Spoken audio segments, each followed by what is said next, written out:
This guy steps out of the shower and freezes. His shadow is gone. At first he thinks he's just imagining things, but no matter where he looks, it's nowhere to be found. He searches everywhere, and still nothing. Then suddenly, he comes face to face with it. His shadow is just standing there, separate from him. For a second, he's completely freaked out. Is it alive? Is it dangerous? Is it about to kill him? But then he gets an idea. What if he can control it? So he hesitates for a moment and tells it to raise its hand. And it does. Instantly. Yeah, something is seriously off. Lately, strange things have been happening to Jiang Yu. First, his eyes start hurting, and he begins seeing health bars above people's heads. Then it gets worse. He starts having these visions of the city in ruins, filled with monsters slaughtering each other, only for everything to snap back to normal like nothing happened. And as if that wasn't enough, he discovers a mysterious tattoo on his chest, radiating some kind of dark power. And now, he's got a living shadow that obeys his every command. This makes our boy excited, and he starts giving him more orders.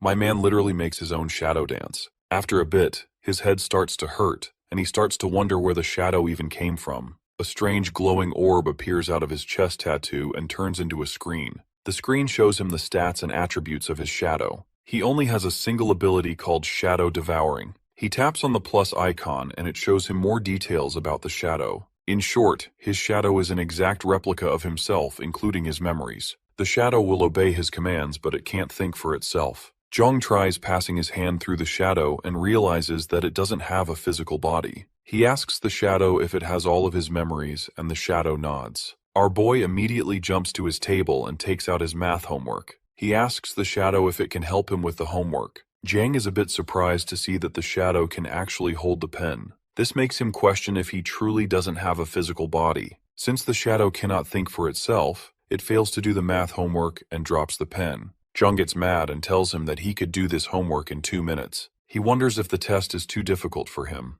Instead of asking it to solve the questions, he asks the shadow to write the lesson from memory. This time the shadow gets to work and starts writing. Our boy thinks to himself that he doesn't even need to be a superhuman anymore since his shadow can basically cheat on tests. He might as well sell all of his books. Jiang can definitely see insane potential in him. He takes a look at the attribute panel again to find something else. He clicks on the plus icon below his shadow technique, and it reveals that he can absorb shadow points from all darkness. This will increase his strength and can also be used on dead objects. Jiang wonders how this thing actually works, since he doesn't know if he has to physically make contact with the darkness or the object. He starts looking around and notices the shadow in the corner of his room. He tries absorbing the shadow, but nothing happens. This makes him annoyed since the ability doesn't even have a manual or guide for beginners. Suddenly a notification pops up that informs him that his eyes have undergone an unknown transformation. This grants him a new ability called Shadow Pupil, and he can activate this to see the dark side of the world. Zhang wonders if this is the same place he saw earlier. He decides to take it step by step and not rush things. As he is thinking about his new powers, he turns to his shadow and asks him to stop cheating. Instead, he orders the shadow to do some push-ups. The shadow gets up and starts disappearing into the ground. Jiang panics as he wonders where his shadow went. After a few moments, the shadow appears out of the ground again and stands in front of him. Jiang asks him where he is, and the shadow tells him that he is on the dark side. When he asks the shadow what he is doing, he reveals that he is exercising just as he ordered him to.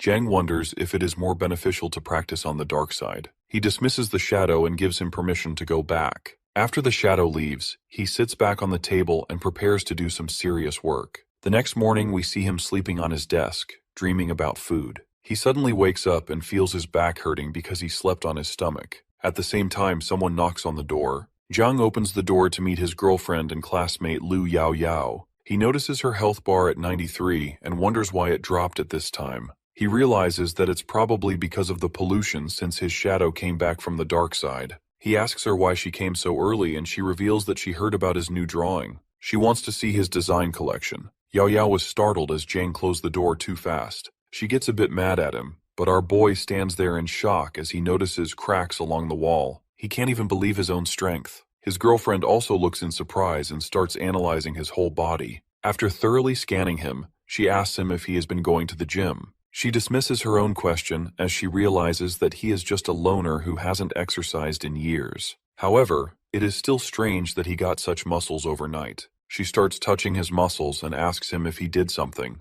Jiang denies it and says that he raises his bookshelves every day. Our boy realizes that the effects of his shadow exercising also show on his own body. His girlfriend doesn't believe that he got this body with such little exercise and thinks that he might be taking some enhancement drugs. She tells him that there is still time for him to turn back. Jiang mockingly tells her that she talks too much, and before he can react, she grabs him by the arm and starts to take out something from her back pocket. Jiang screams as he asks her if she is about to use some lethal weapon on him. Yao Yao takes out a wristband and tells him that it is an instrument that is used to test the pollution index. Killing alien races, ingesting foreign objects, and resentment can cause this index to rise. If the pollution within a person is not purified in time, it can cause them to turn into an abnormal form. Jiang laughs internally as he hears this, since he doesn't think that the thing on his chest would have any pollution. His amusement turns into shock as the machine starts reacting with the chest device. He looks back to see his girlfriend with a gun who is ready to shoot him if necessary. He uses all of his willpower to try and calm down, which stops the reaction.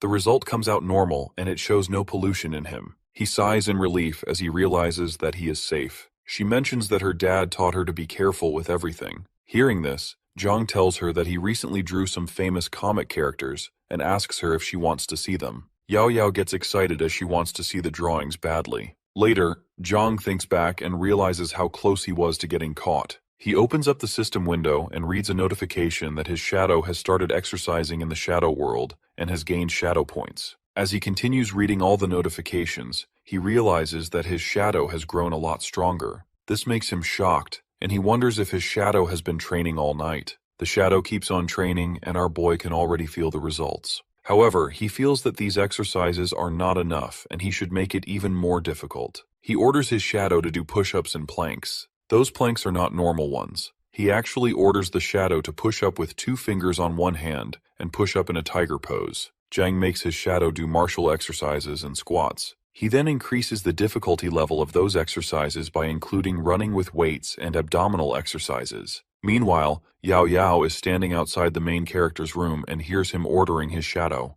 She assumes that Jiang is actually training, and all her doubts are too much. She is relieved to know that there is nothing wrong with Jiang. She goes back home to read some comics. The scene shifts to year 99 of the disaster calendar. The date is January 20th, and it's day 1 of obtaining shadow. The shadow keeps on training all night without feeling tired. Jiang gets stronger due to his shadow's constant training. Jiang thinks it's shameful for young people like him to be content with their current situation. The next day he arranges more training for the shadow, and the results are amazing. He wonders if he can kill Yao Yao with just a single punch now, but he realizes that he has to work harder. His uncle Li, who works in the night patrol, also visits him, but he does not notice anything unusual about him. Uncle Li is getting old, and he has also lost his arm. Jiang thinks that he can kill 3 Uncle Li and 10 Yao Yao with just a single punch. He works even harder the next day. He wonders that his life cannot go on like this, and he has to work hard to gain extraordinary abilities. He decides to strive more and more. On 24th of January, he makes his shadow train hard while he is doing his work. On 25th of January, he goes for the same routine. His shadow keeps on training, and he keeps on working.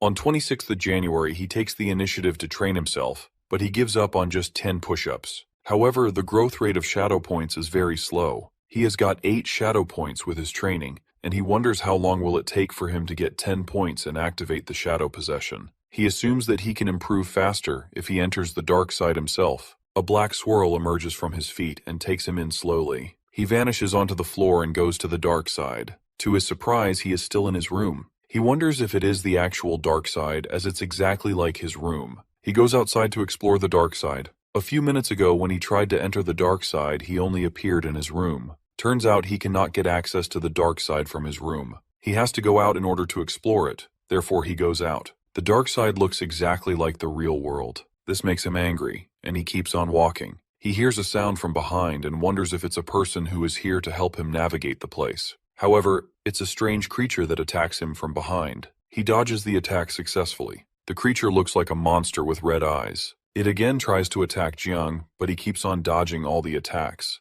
The main character orders his shadow circle to open and jumps in the circle. Luckily, he exits the dark side through the shadow circle and escapes that creature. This scares him to death. He does not understand why that creature attacked him from nowhere. Luckily, training all these days has made him flexible enough to escape that creature. The main character plans on avenging that creature as he has tried to kill him. On January 28th, he again enters the dark side and fights with the same creature. This time he gets hit. The next day he again enters but fails to take his revenge. He gets badly hit on his chest this time. On January 30th, he gets hit 3 times and loses 6% of his HP. The main character takes a day off and decides to recover at home. Yao Yao is taking care of his wounds. She asks him if he had a fight with someone. He tells her that these scars are his medals. Yao Yao mocks his scars and tells him that he will become arrogant when his body gets stronger. Jang brushes her off and inquires about the upcoming martial arts test. The test is just a month away, and he wants to know Lu's plan for it. It seems like she has forgotten about it. In the disastrous year, most industries have become less popular, especially the cultural and art industries. Art-related practitioners have gone to the bottom of society. People are no longer interested in entertainment. They are now more interested in national affairs. Night guards have attracted a lot of attention and become the stars. Those who aspire to become a night guard have to pass a martial arts exam set up by the state. Candidates who pass this exam live on to have a special life. Yao Yao reveals that she does not want to participate in the martial arts exam. To Zhang's surprise, she actually wants to learn about music. Zhang encourages her to go and learn music, but he is not sure if her father will agree. Her father is a senior executive of the Night Patrol Department. His designation is equal to a second-generation employee who does not take the civil service exam but becomes an independent worker. Yao Yao is not worried about her father. She is actually dreading the new law that says this year as everyone has to take the martial arts exam and apply for it. Zhang does not seem surprised as the authorities do not care for their wishes. They have allowed students with average qualifications to apply for the general examination. Yao Yao tells him that the pressure on the night patrol has increased. If there is no accident, she will definitely take the martial arts exam. Zhang wonders about Lu's instrument that she brought to the test last time. He also recalls that there were so many subtleties on test day that he could not hide himself. However, he is hopeful that his little guide will not put him in the bad camps. He turns to Yao Yao and asks her if the reagent she brought last time can be used to prevent alien species. Yao Yao does not think that it can do so as the tool can only be used to detect aliens and supernatural beings. She adds that if he encounters a really different kind of alien, he can run as fast as he can and make an emergency call before he dies. Zhang wants to inquire more about that different kind of alien, but Yao Yao changes the topic. She informs him that his injuries have been healed, and she will be back soon. Zhang coughs and asks her if he can get his hands on the basic paranormal information that her family has. Yao Yao wonders if he wants to take the public examination in the future. He clears that he wants to know in advance as the martial arts test is mandatory this year. He also reveals that he wants to create something about superhumans and alien blood comics. The idea of a superhuman comic excites Yao Yao and she wants to know everything about it. Shang tells her about the initial idea. The comic is about a skinny boy named Ben, who gets bullied at school but he has a kind heart. With the help of his friends and teachers, he is selected by the Night's Watch and takes part in the Super Warrior Project. He relies on his extraordinary willpower. He becomes a powerful leader, Captain Ben, by transforming and receiving injections of the Super Soldier Serum. The Night Patrolman sends him to high-ranking gatherings instead of sending him to the battlefield. The Watchman wants him to get acquainted with wealthy families and noble ladies. Zhang keeps on narrating the plot for his comic while Yao Yao listens excitedly. Later, Yao Yao takes him to her house that is on the same street. They enter her room and she tells Jiang to wait as she wants to go to her dad's room to get the materials. While she is going, Zhang stops her as he has found a comic about sibling love. She tells him that it's not hers. Her friend has left it there. She goes away and cautions him not to touch her stuff. Once she leaves, Zhang wonders that she has not changed a bit. She loves music and is not willing to throw away her childhood musical instruments. He recalls that she always used to force him to listen to her music even if he was not interested in it. He plays on one of her tapes and recalls their childhood moments. Yao Yao enters and asks him if he has started liking music. The main character comes from childhood memories. She remembers that he wouldn't even recognize musical instruments in the past. He brushes off her remarks and finds a VR device. He wears it and falls down the abyss. The virtual reality looks real to him. That unknown world is full of taboos and dangers, which is a source of disaster. The aliens are born in this mysterious place and are constantly killing and destroying the real world. Zhang wonders if these species are the ones he saw in the hospital. Between the real world and the abyss, there is a shadow that is called the dark side of the world. The dark side is actually a part of the real world. Before the cracks opened in the abyss, the alien species had infiltrated the world through the shadow layer. The Night Guardians control their entry and exits, but there is still someone who has slipped through the net. Every 2 months, the shadow layer is reset to reproduce what they are currently seeing. At that time, the number of alien species increases greatly, and it becomes necessary to eliminate them in time. Considering the fact that Shadow Class would greatly weaken the combat effectiveness of humans, it is not recommended for people above the 4th level to go there. The visible range of the shadow layer is 3 to 5 meters, and the visible range increases with the improvement of strength. The shadow layer is really polluted, and humans can turn into a strange entity if they stay there for too long. However, Jiang wonders why Chia Yingyang did not feel any discomfort when he entered. The main character witnesses many alien creatures through the VR device and gets anxious. He now understands that in order to deal with the alien species, one must control a force that is sufficient to rival them. One has to be extraordinary if one wants to fight them. He now sees a figure and wonders if he is the extraordinary one. He does not really know if he can become like him if he passes the martial arts exam. The extraordinary people are primarily aliens with human bodies. Their task is to fight against pollution and aliens. Once they die, there is a high possibility of heterogeneity. Therefore, these extraordinary beings have to exhaust their strength before dying, or they can turn into deadly monstrous creatures. Jiang is overwhelmed with all this information and takes out the device. He tells Yao Yao that the information is really extensive and outdated.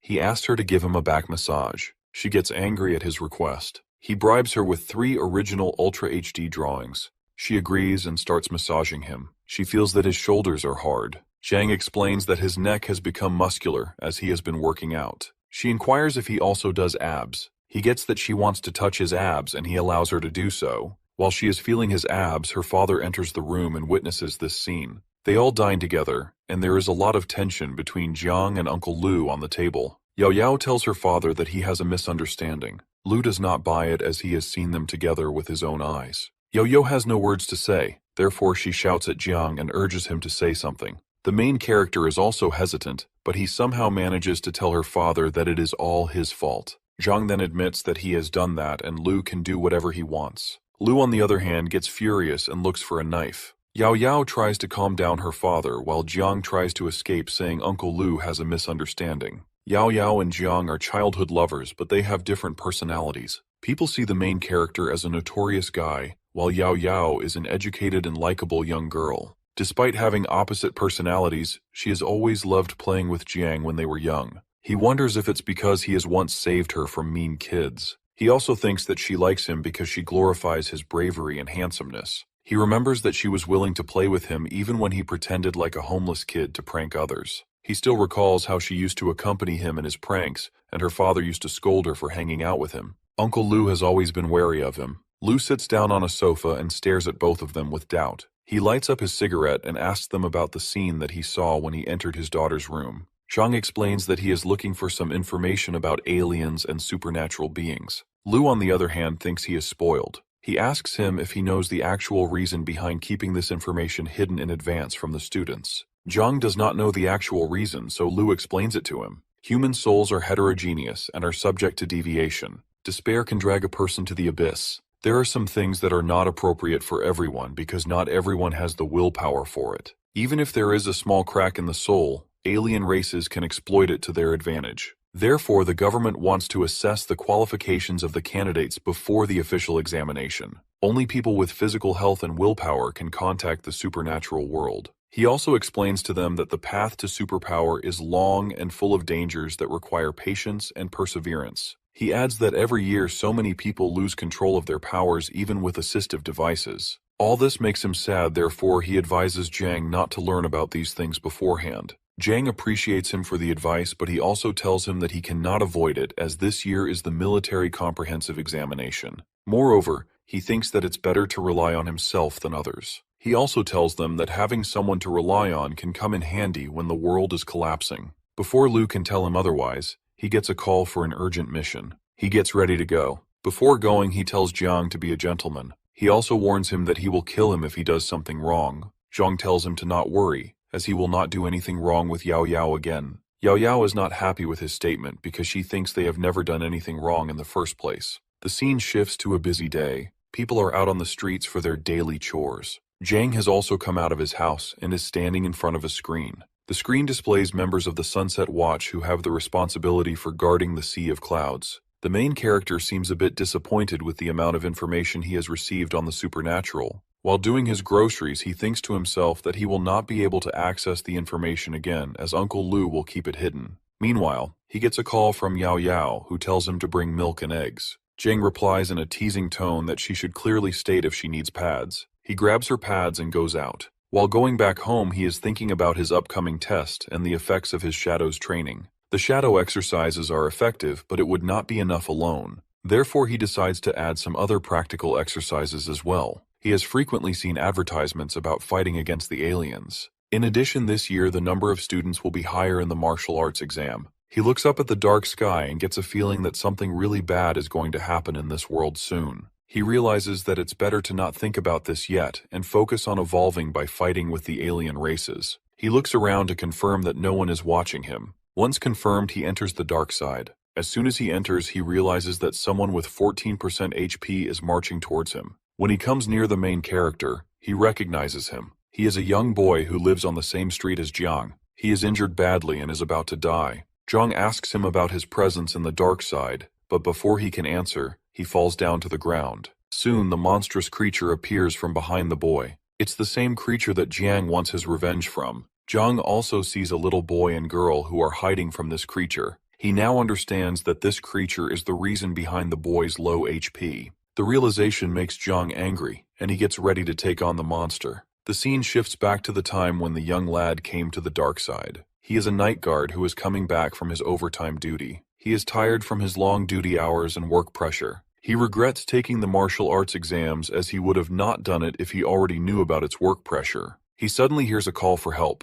When he looks carefully, he witnesses that two kids are being drawn towards the dark side. The young boy wonders if it's an alien species that is pulling people towards the dark side. However, as per information, alien species only come to this world and create disturbances. He has never heard of a situation where people are being drawn towards the dark side. The kids are still shouting as they are being drawn into the dark swirl. The young lad assures them that he will save both of them and runs towards them. He holds their hands and the darkness engulfs all of them. The darkness swirl throws them at the other side. The kids cannot understand where they are and they start crying. The young boy finally realizes that he is on the dark side while he is off duty. He does not even have his weapons or the pollution control equipment with him. He is sure that he is going to get killed today. Before he could do anything, he encounters a monstrous alien. The kids get scared and he attacks the creature. Surprisingly, it disappears, but the young boy realizes that there is no way he can go back. He looks around and gets that the place has a lot of alien species. Those aliens can attack them anytime. The boy has worked so long as a government employee that he has almost forgotten all the fighting skills he learned during the martial arts exam. Worst of all, he is with two little kids in this dark world who are dependent on him for their survival. Both of them are crying. The boy can only send the distress signals through his wristband and wait for help. He sends the signal and removes his band. The band can help those two kids fight the pollution temporarily. He thinks there is no point in keeping the band with himself, therefore he gives it to the little kids. The little boy asks him if they will survive, and he answers that they will surely survive. He advises him to hide somewhere safe as he has to fight the creature first. The young boy recalls that he passed the military strength exam at 18 years old. He passed it and entered the Great Powers Department at the university. He also remembers that he worked hard on his foundations during his first year of university. He wanted to become a fighter one day. The boy still recalls the day he defeated an unclassified alien during his second year at the university. But he soon realizes that hard work has no value over natural talents in the world of superpowers. The young boy did not believe in fate. He worked hard, but in the end, he could not push his limits. He had no choice but to leave the military forces department and become a regular employee of the Night's Watch. The boy comes out of his thoughts and realizes that the monster is approaching him. It is a four-dimensional, mid-range, and first-class half-animal monster. The monster attacks him, but he is able to counterattack it. The attack feels a bit familiar to the boy. However, just then, the monster catches him off guard and attacks him. The boy could have avoided the attack, but his body would not keep up with his brain. The monster attacks again. The boy dodges the attack and tries to run away. His body becomes heavy, as if countless needles are piercing his body. Therefore, he must finish the creature before the pollution can kill him. He prepares to hit the monster and uses his shadow power of blindness to attack. The creature falls down as a result of the young boy's attack. However, the boy starts to bleed as the pollution is getting worse. Every time he uses his superpowers, the pollution also increases. People like him who have weak willpower and low qualifications cannot use supernatural powers multiple times. Luckily, the boy has only used his ability a few times since becoming a civilian. The monster is ready to attack him, and he is resolved to fight till the end. The monster attacks him with full force and he falls down to the ground. He coughs blood and is surprised at how quickly his opponent has gotten used to his strengths. The monster, however, is an average class species, and any university student from the martial arts department could have easily killed it. He wonders if his lack of talent is the reason behind his struggle against this creature. He realizes that he cannot win against it, but as a night patrol, he has resolved that he will not give up till the end. The only thing he can do is to buy time and wait for support to arrive. While he is looking at the scared kid, the monster hits him. He falls down to the ground again, and this time he feels like he is going to die. He recalls that he witnessed the death of his close relative at the age of 15. They all died at the hands of the alien species. That's the reason he has chosen to join the military forces at the age of 18. He also recalls that at the age of 20, he had to leave the combat department after he finished his second year. Later, he joined the night police as a trainee at the age of 21 and became a regular employee. It's now been 4 years since he joined the night police. Despite challenges, he regards his life as ordinary in this world. Human beings and alien species have been fighting for 4 years, but everything has not been as peaceful during these years as it is advertised. They have always wanted to escape reality, but no one can deny it when they encounter the dark clouds. The young boy thinks that death is the normal state of affairs for people with superpowers. But he is not going to give up yet, as he has to protect the kids. He takes a blue pill and stands up with a new surge of power. He gets ready for a second round with the alien.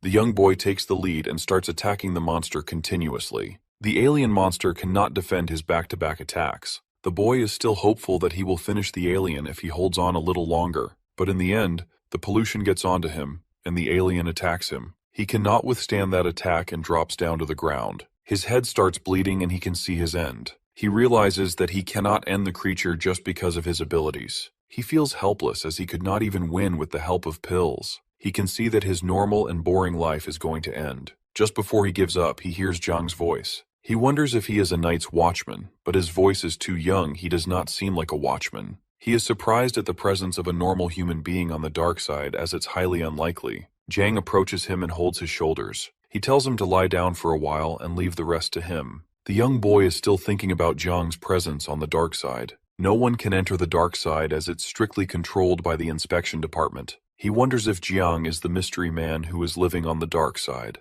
Meanwhile, the alien attacks Jiang and he slides away. The boy realizes that he is so weak. The alien monster tries to attack the boy, but Jiang attacks it first. His attacks bring down the alien's HP from 24 to 23. He warns it that it should not attack the boy as its opponent is Jiang. He gets ready to attack with a glass bottle in his hand. He breaks the glass bottle and uses it to scare the alien. He has already fought it before, so he knows the way it fights. The alien is seriously injured and its speed and strength are much weaker now. Jiang fully understands that and is ready to show that the preference is all his. The alien gets angry and tries to attack Jiang again. However, Jiang dodges the attack successfully. The young boy cannot figure out if Jiang is weak or not. However, he surely knows that even if he does not have special techniques, he can exceptionally suppress his opponents. Jiang, on the other hand, is adamant about taking his revenge on that creature. He gathers all his power and attacks its waist. The alien attacks in response and throws him away. He realizes that attacking its waist puts it in defensive mode. He sees that the monster is running towards him. He questions himself about what he should do, as he will die after 2 more hits. He would have left the dark side and come back later if he were alone.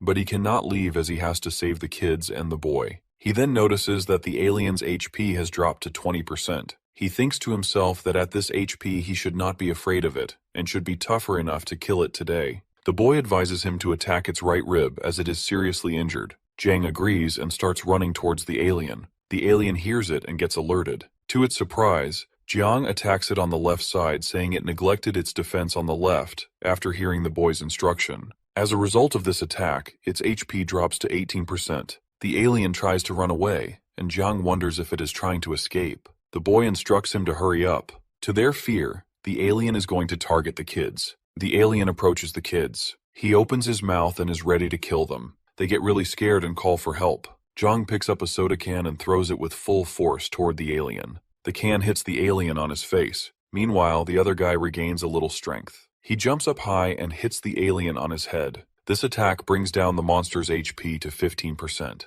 The young boy coughs more blood and looks up. The monster is about to attack him, but Jiang grabs it from behind. He is about to kill it. He bites the alien on its neck, which brings its HP down. He also pulls on its hair and taunts it that it should keep on barking. Its HP drops to 11% and Jiang is adamant that he will not let it eat people anymore. Soon a ball-like structure appears in the monster's chest. At first, the main character gets confused, but he soon realizes that he has to attack the ball if he wants to kill it. Jiang attacks the ball with full force. A huge explosion happens and the alien dies. The body vanishes with all its dark energy and takes away all the chaos it created. Jiang starts bleeding, but he stands up in relief. He can see that the other guy is also bleeding and is sitting on the ground with the kids. Jiang is happy that he has finally taken his revenge. Suddenly his vision starts to blur and he goes into complete darkness. Jiang finds himself in a chaotic world. There are dead bodies and injured people all over. The place is burning, and he wonders if it's the gathering place. He does not know how he got here. He finds himself surrounded by hundreds of aliens that are ready to attack him. They all attack him at once and he shouts. The sun is high and it's the dark side of the world. Some people are clamoring in the lights and some are shouting in the shadows. Everyone is fighting and people are dying. Some people know and some do not know about the real great death. Jiang suddenly gets his vision back and he hears the young boy who is asking him if he is alive or not. Jiang confirms that he is alive and is relieved that everything he saw earlier is actually a dream. He does not remember anything after he killed the alien. He touches its body and realizes that it's a shade-eating alien. The young boy asks him if he is fine as he is not saying anything. Before he can say anything, he realizes that the boy's condition is very bad. According to his blood volume standard, he could still be saved as he still has 10% HP. As per the standard HP system, human beings with 10% HP are considered near death, and there is a slight chance of their survival. The boy requests Jiang to help him lean against the wall. They both sit down leaning against the wall. The boy asks Jiang if he is a night watch. The main character is surprised at the fact that the boy does not recognize him despite living in the same building. He assumes that the boy might not have seen him enough around the building, which is why he does not know the main character. Jiang replies that he is not a night patrol. The boy tells him that the way he struggles to kill that first-order alien species, he must not be a night patrolman. He laughs and adds that not all night patrollers are strong. Jiang wonders if that guy does not know how to say thank you as he has just saved his life. The boy then smiles and tells the main character that he did great. He again mocks Jiang by telling him that he never saw someone use a bottle of soy sauce to get rid of an alien. He keeps on joking while coughing in between. Jiang wonders how he can be in such a good mood after sustaining all the injuries. He also wonders if all night guards are always in such a good mood. The guy asks Jiang about his age and university. He tells him that he studies at North Metro Academy and has just started his sophomore year. He lies to the boy as he does not want to share his personal information with other people. Turns out the other guy also studies in the same university, so he asks for Jiang's department.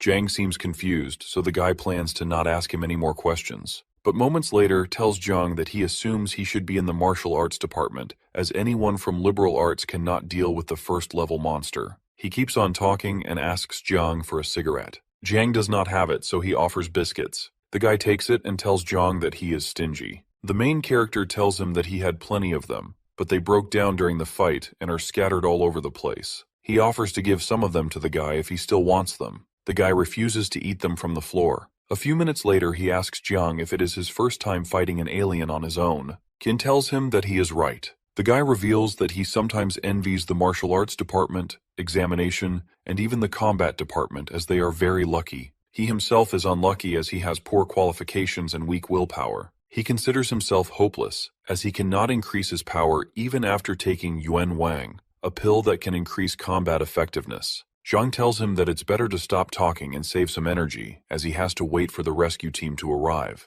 The guy tells him that he just wants someone he can talk to. He goes on to say that the willpower of civilians like him is so low. No matter how strong they are, their hearts are weak. They cannot resist the pollution for long. Jiang asks him if he has regrets about taking the martial arts track. The guy clenches his fist and reveals that he badly regrets it. He is a clerical worker who can fish around work and talks to girls when he has nothing to do. He also gives training to new night patrolmen, and that is it. He thinks he got into a whirlpool and now he has no way out. He coughs again and Jiang tells him to be easy on himself. This way he will not be able to survive. The guy tells him that he had sent the rescue signal a long time ago and the rescue team should have been there by now. He is also worried about the kids who are now lying down on the ground. Jiang stands up, but the guy warns him that there are other alien species that can attack him. He also mentions that the main character will not be able to dodge them with his skills all the time. He asks him to sit down and talk to him until the rescue team arrives. Jiang thinks to himself that this guy is good at torturing people instead of the aliens.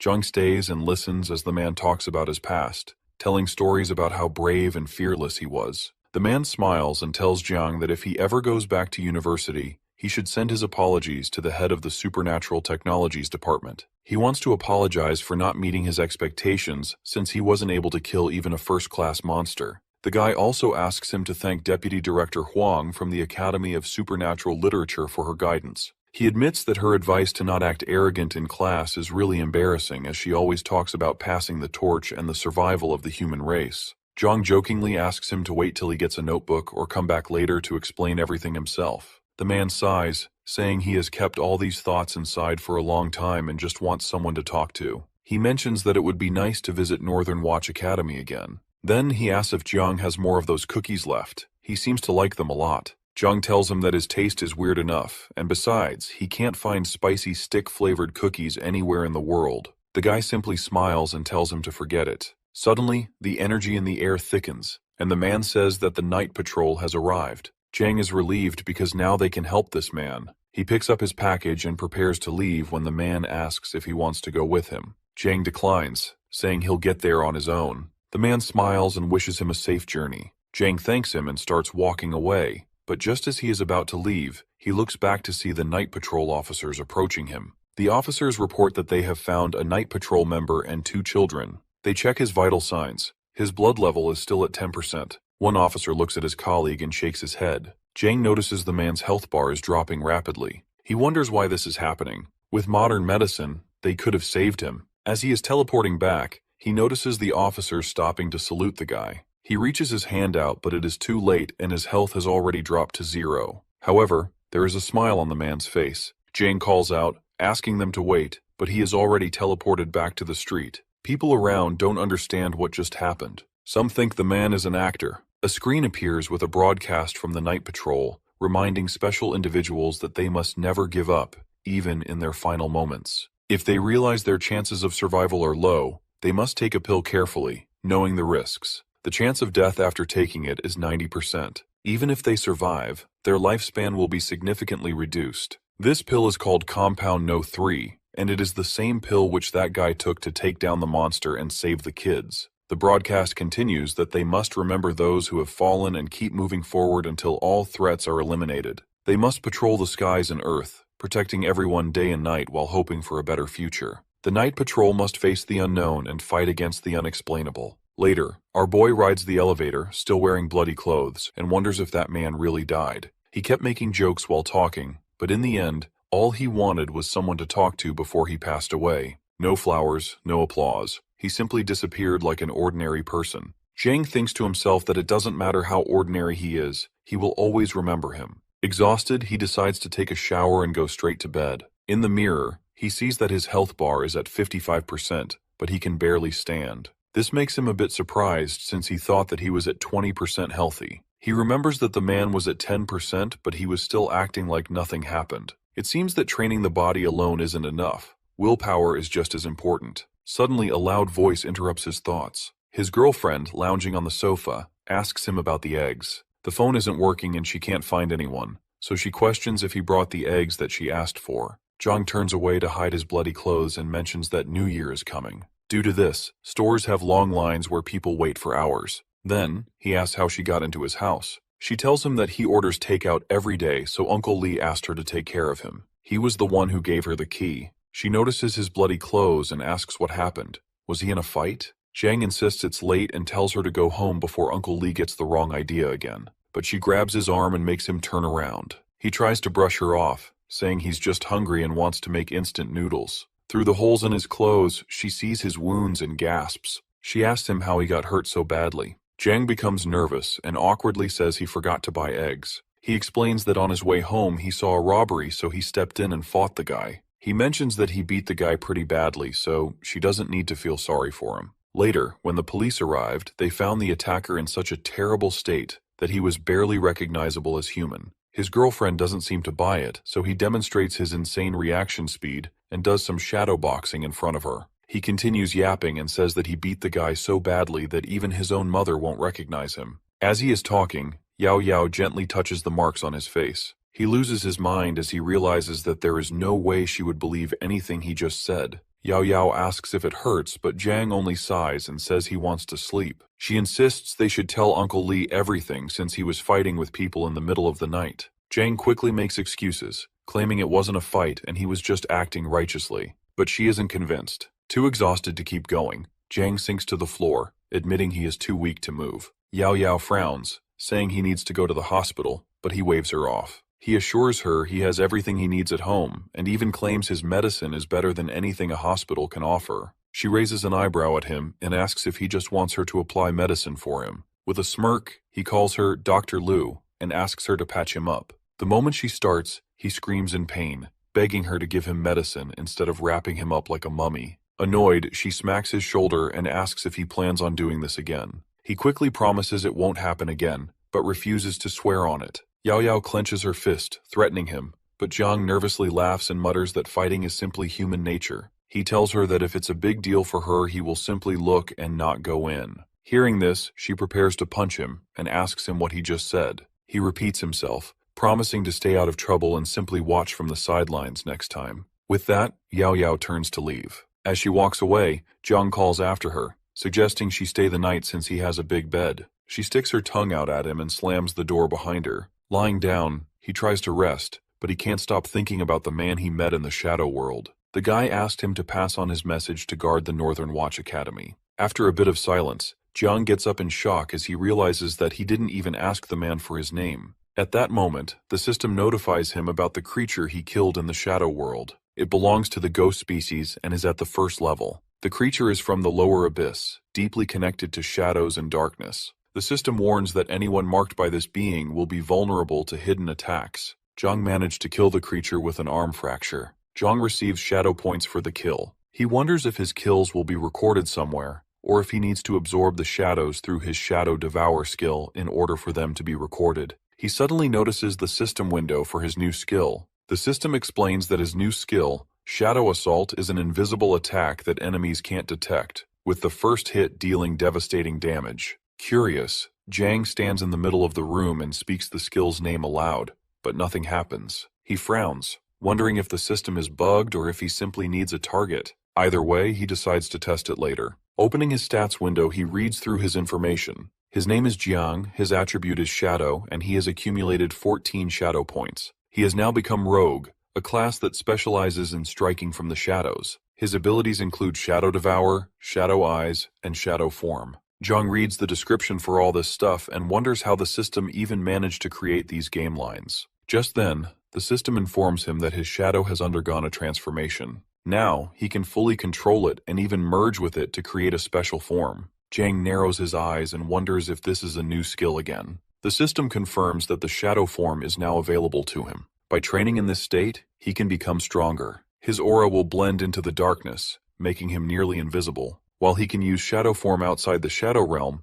it will drain his shadow points. This form doesn't have any fatal body parts, which means that even if he gets beheaded, he won't die, and it will only take out a huge portion of his health. Jiang is stunned after reading all this. That last ability sounds like a miracle, but then he spots a catch. If he gets beheaded, instead of dying, his health will drop down to 1%. So in other words, bro just got scammed. He screams as he thinks that it is better to just die on the spot than have a delayed death. Still, it's a useful skill, and he decides to try it out. Summoning his shadow, Jiang raises a finger. Instantly, the shadow beneath him mimics the movement perfectly. Jiang's hand touches the shadow, and it immediately spreads over his body, completely absorbing him. As he examines his new form, he wonders if this is really his body. It feels unfamiliar yet fascinating. Letting out a sigh, he suddenly takes off, dashing across the room in an instant. The force of his movement sends objects flying behind him. He realizes how fast he has become and feels a thrill of excitement. Testing his strength, he lifts the bed effortlessly, raising and lowering it with ease. To push his limits further, he picks up a 100 kilos hammer and strikes himself in the face. The impact does nothing. His body remains unharmed. He laughs in excitement as he realizes just how powerful this new form is. A voice from downstairs interrupts his thoughts, shouting for the noise to stop. He is satisfied with his shadow form and goes back to normal. Opening the system window, he notices something intriguing. He comes across an option that can be activated. He wonders what it means and taps to read more. The description explains that he has only acquired partial authority in his class and has not awakened it yet. After his activation, this will become a class-exclusive ability, and no one else will be able to awaken it. However, it also mentions that there might be risks involved with the activation. Jiang hesitates. The word risk appears in red, making him reconsider. But then, another message reminds him that risks often lead to opportunities. After a moment of contemplation, he selects yes. As soon as he confirms his choice, black matter emerges from the system window and moves toward him. His expression shifts from confidence to panic. Before he can react, the substance engulfs him, forming a cocoon around his body. A medicine bottle slips from his grasp and crashes to the floor. The lights flicker in his apartment as a single drop of medicine hits the ground. The system displays a new message, declaring his status as a hunter. A system notification appears saying that if he doesn't excel in hunting, he will perish in it. He is a born hunter and his attacks will do more damage. More system notes appear. The first states that weapons such as guns, bows, and poisons will not benefit from the extra damage. The second warns that secrecy is crucial. His reputation as a killer will determine his success. The third note is ominous. Even gods cannot escape. Hong examines his hands and thinks about what he just read. At the same time, another notification appears, explaining that activating shadow form significantly enhances his killing ability. He will require less blood to maintain his strength, and when an opponent's health drops low enough, he can execute an instant decapitation. When the threshold is reached, the health bar of the target will turn crimson and he will be able to see their fatal spot. By attacking this spot, he can initiate the execution and eliminate the target.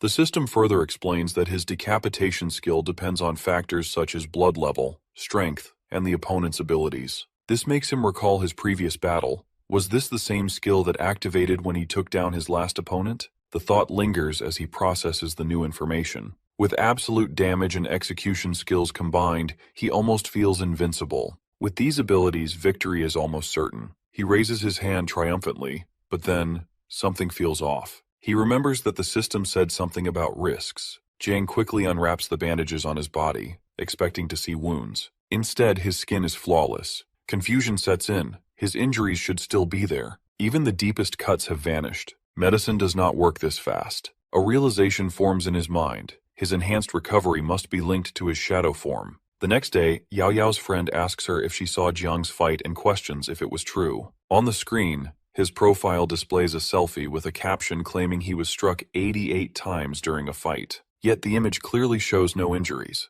She tells her that Jiang sent her a message saying that he encountered human traffickers. He was holding a watermelon knife and fought off from one end of the street to the other without even blinking. The other friend, still looking at the phone, wonders if Jiang was hurt and suggests checking on him. Yao Yao listens quietly before shaking her head. She then explains that there is no need for concern. Jiang was not in a fight. The only thing that happened to him yesterday was being chased by a dog. She thinks that he is just trying to brag to everyone. The three of them finally reach his home, and she asks them to go in and check for themselves. As she tries opening the door, her friends ask her how she got the keys. She panics for a second and quickly mentions that Uncle Lee gave it to her. She opens the door expecting to see him covered in the bandages, but she is shocked to find him sitting on the floor in pain. She immediately runs over to him and asks him why he removed his bandages. Hong explains that he removed it because he thought that the wound was healed. The friends realize that he wasn't just bragging and actually telling the truth. They are impressed by his muscles and start touching him,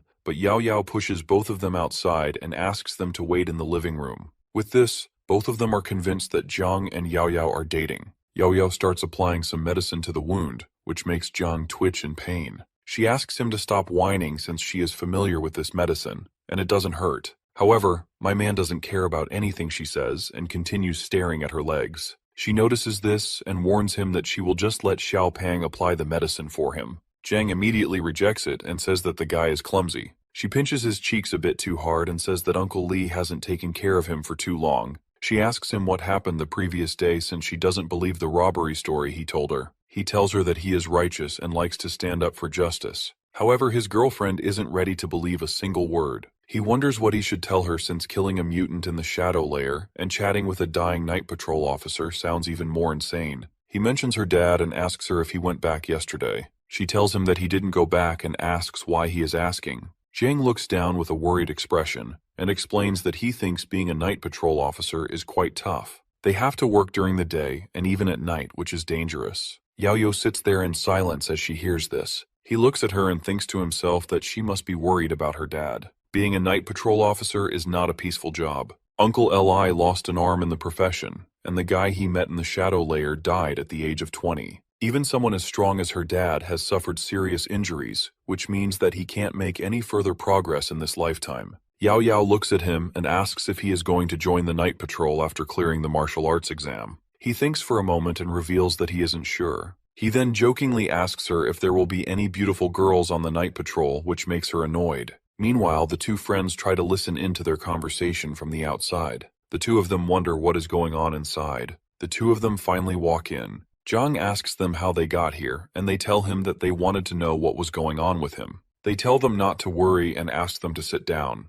As they both sit down, Zhang starts yapping again and tells them a made-up story. His girlfriend thinks that he is just trying to show off again. She tells him that she is going to the supermarket and asks him if she should throw away his clothes since they are torn away. Without even looking at her, he tells her to throw them away and continues with his story. However, he suddenly realizes something and leaps towards Yaoyao. He frantically tells her to wait and mentions that he has something else in his clothes. In an anticlimactic manner, a bag of sanitary pads falls out of his shirt. Yaoyao looks at it with a confused expression and asks him why he brought it here. Jiang nervously scratches his head and tells her that he bought it from the supermarket yesterday since she told him that her stomach hurt. Meanwhile, one of the friends takes a picture of this moment to share with her entire class. Jiang hands over the bag to her and asks her if she needs anything else. She furiously throws the bag back at him and says that she doesn't need anything. He acts confused and asks her why she is getting angry all of a sudden. The two friends think of this as a usual couple fight and decide to leave. After everyone leaves, Zhang is free to test out his skills. He commands his shadow to merge with him and prepares to start a fun exercise.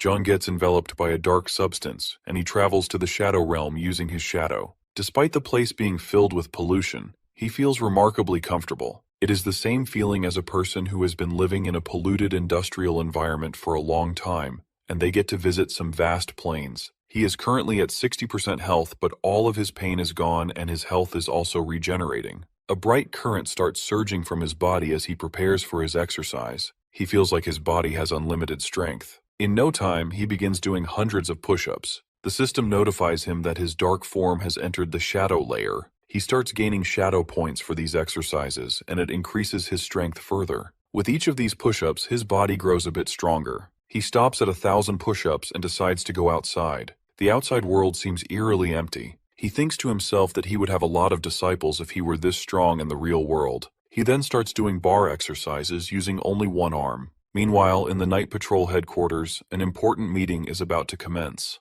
Executive Liu sits there while a guy presents him with a report on darkness fluctuations. He informs him that the range of fluctuations in the darkness is wide and the oscillations are abnormal. Pollution levels have also risen, and it is spread across a larger area. Some of their squads identified similar cracks in other regions as well. A girl continues with the report and states that the distribution of these fluctuations is more concentrated in residential areas this time. This is a bit strange since these fluctuations were randomly distributed previously. The report says that unusual activities have become more frequent in the past few days. 4 abnormal incidents have occurred where people have been dragged into the shadow layer to the dark side. These incidents are rare, but nobody knows if they will increase in the future or not. Abyssal fissures are more dangerous as compared to the disturbances caused by the shadow layer. If one compares the creatures of the shadow layer to the ferocious wild beasts, the abyssal fissures will win as Godzilla can also come out of it. Suddenly, Uncle Lee, who has been sitting there all along, joins in the meeting and comments that these all are just suspicions, so there is nothing to worry about. He also mentions that they have been preparing for combat for so long.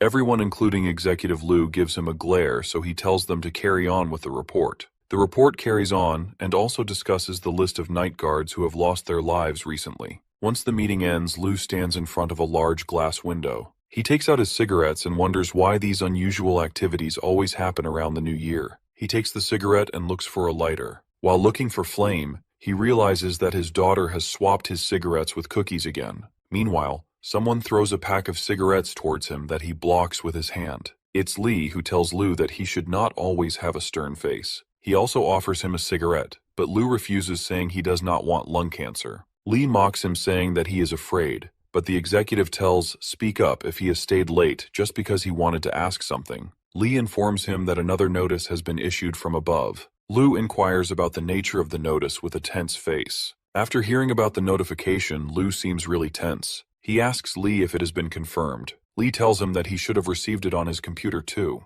He turns on his computer. Lee asks him if he has already decided which direction his daughter would go. He asks if she will specialize in extraordinary supernatural sciences or humanities. Lu replies that he has not decided yet. He plans on waiting till the abilities test. The emergency notification says that candidates with second grade or higher in the exceptional supernatural abilities category, except for exceptional circumstances, must take the abilities test and select specialized exceptional abilities. The executive asks Lee about Jiang's future plans. He adds that he does not think Jiang is an honest person. He wonders what he will choose among different categories of supernatural studies. Lai replies that he will not take any of them. The executive is surprised and asks if he plans on making him specialize in studying extraordinary human sciences. Lai tells him that he wants him to take regular human sciences. Lu thinks he is joking, as he has not even tested his abilities yet. Once he passes the test, he will be forced to major in the exceptional human sciences. Lee stands up and reveals that he does not want him to take the test in the first place. He then goes out for a stroll, leaving Lu behind with his official matter.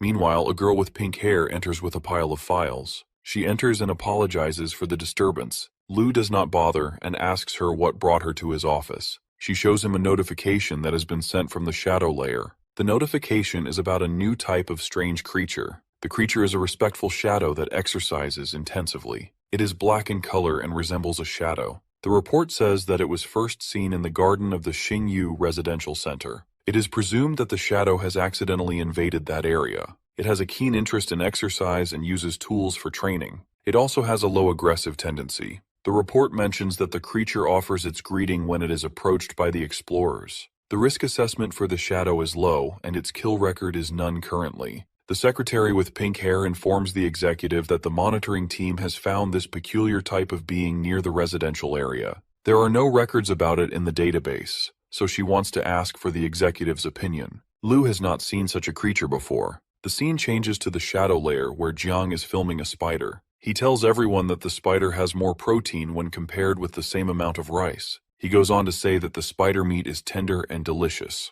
Anyone can easily grill its surface using heat. After taking one bite, one will feel that it does not taste like beef or lamb, but it tastes like spider meat. He then posts the video. He regrets that he did not know people were interested in snapshots from the shadow layer's scenery. Now he knows it and thinks it won't be long until he becomes famous on the internet. After posting his video, he comes to know that a lot of people are already creating content about exceptional abilities. It feels strange to him as he was not allowed to post such content online. Just then he receives a notification that he has to go hunting, otherwise he will die. John gets frightened and bashes the notification. Meanwhile, he comes to know that his remaining lifespan is only 100 hours. He gets anxious as his life has only 100 hours left. Jiang does not even know why the system is even giving him this notification. He remembers that opening the class abilities carries certain risks. This can be a risk of opening the assassin. He soon composes himself and looks for a way out of this difficult situation. The description in the notification tells him that as a hunter, he has to continue hunting if he wants to extend his life. He realizes that he can stay mortal if he keeps on hunting. He also reads that even if his body disappears, another form of existence will remain.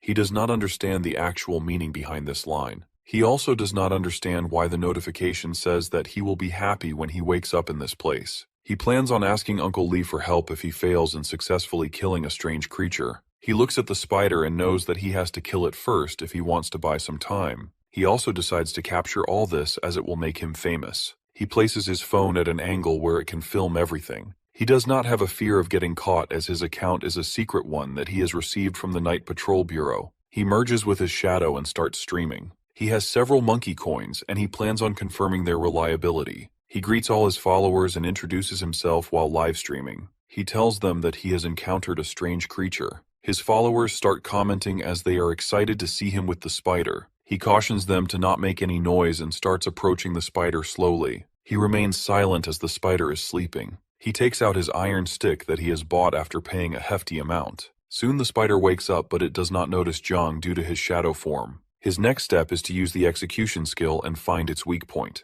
He finally sees its weak spot and decides to finish it. The scene shifts to half an hour ago, where the spider is alive and has just arrived in this world. It really loves the environment of the world. There is no pressure like the abyss, and there are no other dangerous creatures. The spider considers itself a weak creature and wants to be cautious. He recalls his fight with a strange fellow of the same species a while ago. The spider got injured in the fight, but it got a good meal. It plans on sleeping for a bit to regain its strength. While sleeping, it gets disturbed by a boy and gets to know that he is going to attack it. But the strange thing is that it cannot see the boy. It changes its sleeping spot, considering this place as unsafe. Meanwhile, Zhang hits it with the iron rod and feels the shadow points seeping out of his body. He gets to know that he should be struck at certain points to extract his full power. The spider has only 40% HP left, as a lot of its blood has been shed. Zhang plans on going for another hit, but before that, he gets hit by the spider. But to his amazement, he does not feel hurt. The spider is losing a lot of blood, and Jinog realizes that it's because of his direct hit to the weak point. He then uses his shadow attack skill and is in awe of how it sneaks into the darkness like a thief. He realizes that there is no need to face the spider directly. He can just wait for the right moment and strike. He prepares for his final blow and the hunter-prey pursuit.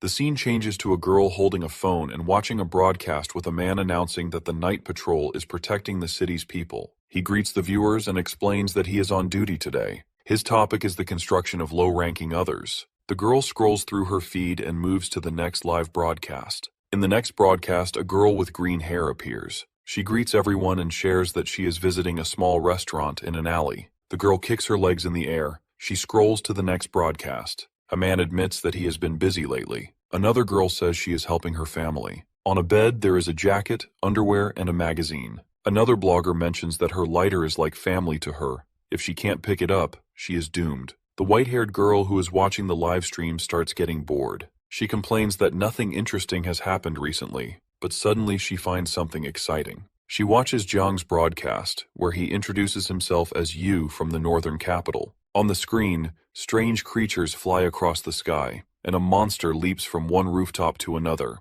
She immediately sits up in surprise. She gets excited and can't help but wonder if those monsters are real or just special effects. Our boy, who is streaming by the allies Yu, points to the side and introduces the creature behind him, a shadow spider, an ancient ghost of the first rank, the weakest kind of other. Comments flood the screen. Some admire Yu's looks, calling him handsome and cool. Others complain about their own problems. One girl wishes she had more money to buy him gifts. Ignoring the comments, Yu explains that the shackles on the spider produce terrifying sounds that ordinary people should never hear. The white-haired girl frowns at the comments and gets annoyed. She calls the commenters idiots, criticizing their rude behavior online. If only their parents could see what they were posting. Then she suddenly pauses and quickly starts typing her own message. Yu transforms into a shadow and vanishes into the darkness. The girl is shocked. She wonders if he is actually some kind of exceptional being. This makes her smile as she realizes that things are becoming more interesting.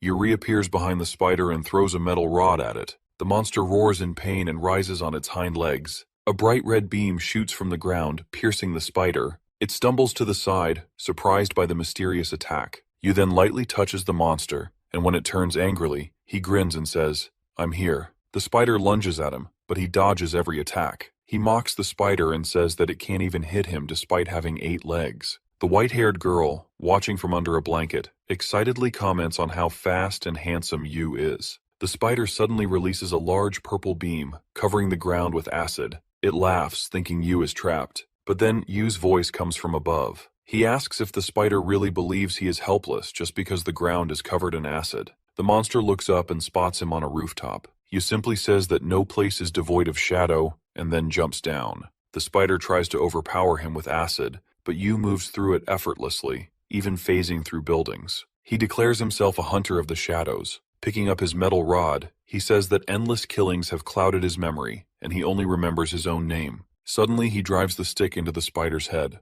The creature groans in pain. He continues destroying the spider and announces that his name is Yu. He places his palm on the dead spider and uses the shadow-swallowing skill to absorb its darkness. Black energy absorbs the spider's body and transfers it to Yu. White ribbons wrap around him, forming a flowing white cloak. He knows the hunt is over. People watching the broadcast are stunned. They feel like they are watching a superhero movie with some even falling in love with him. The girl excitedly presses her phone to her chest. She hasn't seen anything this thrilling in a long time. She quickly visits his profile. His name is listed as the Killer Yu. He has 722,000 likes and 89,000 followers. She decides she must catch his attention. She presses the follow button and thinks that maybe she can contact him. Then she sends him a message asking if she can add a star to the assassination mission with a high reward. Meanwhile, the system reveals details about the shadow spider. It was a first-level, middle-rank creature, part of an ancient demon species. Its body markings indicate its power. The more complex they are, the higher the pollution it spreads. Staring at it for too long is dangerous.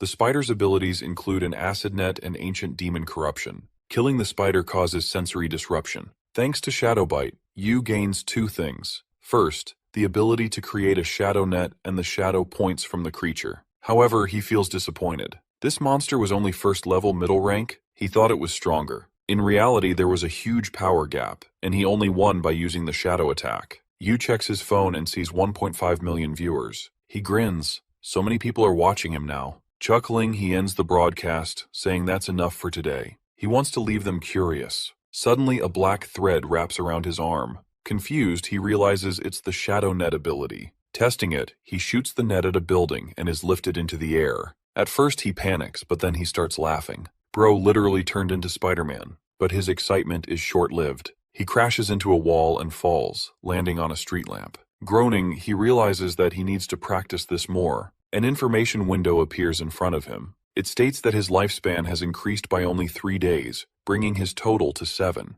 He frowns. This is less than he expected. Even though he has 7 days left, finding other creatures isn't easy, and he needs more backup. Suddenly, another system message appears. It is reminder number 3, which states that a hunter must hide in the shadows. The more he hides, the higher his reputation. The system informs him that he will unlock new hunter powers due to the increase in his reputation. Now he can mark his target, making it easier to find weak points. The system explains that he can mark enemies based on their fear and other negative emotions. However, the duration of a mark is only 1 second. As his reputation grows, this time will increase. Each mark costs energy and exposes his location, so he must use it carefully. Additionally, when hunting a marked target, he gains extra agility and strength. If he successfully hunts them, one of his attributes or abilities will improve. Unlike marking, hunting doesn't drain energy, but since the hunting time is tied to the mark's duration, he must kill his target quickly during the hunting time to enhance his negative reputation or status. After reading the message, he rubs the back of his head, trying to make sense of it. He wonders if the authority is now unblocked and when the person became famous. Looking at the number of viewers, he speculates that the sudden attention might be due to a live broadcast. If that is the case, he decides to hunt others, gain more subscribers, and discover new abilities. With this approach, he believes both his strength and skills will improve. Determined to push himself further, he resolves to try harder today. Suddenly, he notices a red mark and starts wondering what it could be. As he looks around, he spots a massive purple monster with spikes along its back standing behind one of the buildings. Overcome with excitement, he lets out a joyful exclamation, realizing that he has found it. Without hesitation, he jumps off the lantern and lands on the ground, beginning the hunt. His grin widens, taking on a slightly unhinged expression. The scene changes to an apartment building where our boy receives a strong hit to the face. The force of the blow makes him jump up, grab his cheek, and cry out in pain. The attack comes from Yao Yao, who stands over him, demanding an explanation about what is going on and whom he has been fighting this time. Without waiting for his response, she takes out a disinfectant and applies cotton wool to his wound. He tries to calm her down, insisting that he is going to become a hero and that she wouldn't understand. Hearing this, she asks him if he knows any hero who is covered in injuries every single day. She tells him that he is just trying to show off without having any real skills. Without giving him a chance to argue, she stuffs cotton into his nose, warning that he shouldn't get involved in such things unless he has the right skills. He clenches his teeth in frustration but then turns away, confidently stating that he can heal his wounds in seconds using his shadow form. He clarified that he hadn't activated it just so she would have the chance to help him. Her expression shifts to curiosity as she asks him what he means by that. Trying to change the subject, he grabs a water bottle and suggests they watch a movie instead. She casually replies that there isn't much interesting to watch. As she picks up her phone and scrolls through some movie titles, She mentions that a certain YouTuber has recently gained a lot of attention. Her face turns red with embarrassment as she brings up the topic. Noticing her reaction, he asks her about the YouTuber. Without answering directly, she holds up her phone and urges him to look at the screen. To his shock, he sees his own shadow introducing itself as you, a memory loss assassin from the shadows. The sight leaves him speechless, causing him to choke on his water and start coughing. Concerned, she asks if he is okay, wondering if he is really that surprised. Trying to compose himself, he hastily reassures her that nothing is wrong before hesitantly asking if she has been watching it. She enthusiastically confirms, saying she has been following it for 2 days already. The blogger has quickly become the most popular and unusual figure online. Feeling uneasy, he scratches the back of his head and asks if that is really true. While the idea sounds exciting, he wonders whether publicly posting such content could lead to legal trouble. Realizing how fast he has gained attention, he begins worrying about the night patrol catching him. Noticing his nervousness, she advises him to keep quiet about what he knows. She assures him that his current situation doesn't have much impact on public perception, so everything should be fine. Instead, she suggests that he watch a real fight with some mutants. She grabs his hand and moves closer, excitedly asking if he thinks the blogger is cool. She insists that he should take inspiration from him. Feeling embarrassed, he remains silent, staring at the phone screen. She continues insisting that he watch another video, explaining that another blogger has already started analyzing his recordings. Seeing her excitement, he smiles slightly. Then, out of nowhere, she turns to him and asks if he thinks she could become famous too. He avoids her gaze and jokingly asks her if she wants to record herself wearing a JKT outside and dance in the shadow layer. She tells him to get lost and says that she can just record videos explaining the supernatural. Hearing this, he asks her if she really thinks she can compete with the experienced Night Patrol seniors just by reading some information. He adds that if she steps outside in such an outfit, she will easily get tracked by stalkers. At this, she frowns and shoots him a menacing look. He points at her and says that he lost one last time. She gets confused and asks him what he means. Before he can respond, she suddenly appears behind him, pressing a gun against his back. Sternly, she asks if he has been injured while stalking someone. Startled, he raises his hands in surrender and desperately insists that he is only joking. Unconvinced, she pushes him with the muzzle of the gun and angrily demands how she is supposed to know if he is telling the truth. He tries to defuse the situation, addressing her as an officer and pleading for a break. However, she firmly refuses, ordering him to get up and prepare food. Exhausted, he collapses onto the sofa and opens his personal messages. Finally, she is gone. Just as he relaxes, something catches his attention. He notices a flood of new messages from people asking who he is and why his videos are being posted. Some question if he is connected to the Night Patrol or if everything is staged. Others want to know if there are more pictures or if the footage is edited. Amidst all these messages, he notices some people mentioning him and saying that a guy named Real Deal has just exposed him. This makes him curious, and he goes over to his channel. He clicks on the link and suddenly sees an old man broadcasting on his channel. He greets everyone and says that they are not exploring shops today, but are instead dealing with a scammer. The guy asks his audience if they have seen the video, and if it looks real to them. He tells them that they will watch the video first and then analyze it frame by frame on a computer. It is the same video of Zhang fighting the spider. The old guy pauses the video at a specific frame and asks the audience if they can notice the discontinuity between both frames. This means that the video is edited. He then points to the background and mentions that it has also been edited to cover the unrealistic parts. Zhang is confused since this guy is supposed to be a food blogger who goes to different restaurants and gives his reviews. He wonders why he is trying to leech on his popularity. He only cut off a few embarrassing scenes from the video, and he is getting criticized for it. The guy then explains why he has decided to review the video. He turns the phone around and shows them the authentic tag on his profile. He claims that he is a member of the Night Patrol and has once killed countless monsters. Because of this, they can spot a fake instantly. However, they soon move on to another discussion. Zhang presses the comment button on his phone and sees users flooding the chat with messages. Some doubt that the footage is fake, questioning how something like the shadow layer could be fabricated. Others wonder why the video needs editing if it is real. Was the entire story false from the beginning? Some refuse to call the video fake outright, while others point out issues with certain objects. One commenter expresses that they trust the Night Patrol more. Zhang smirks,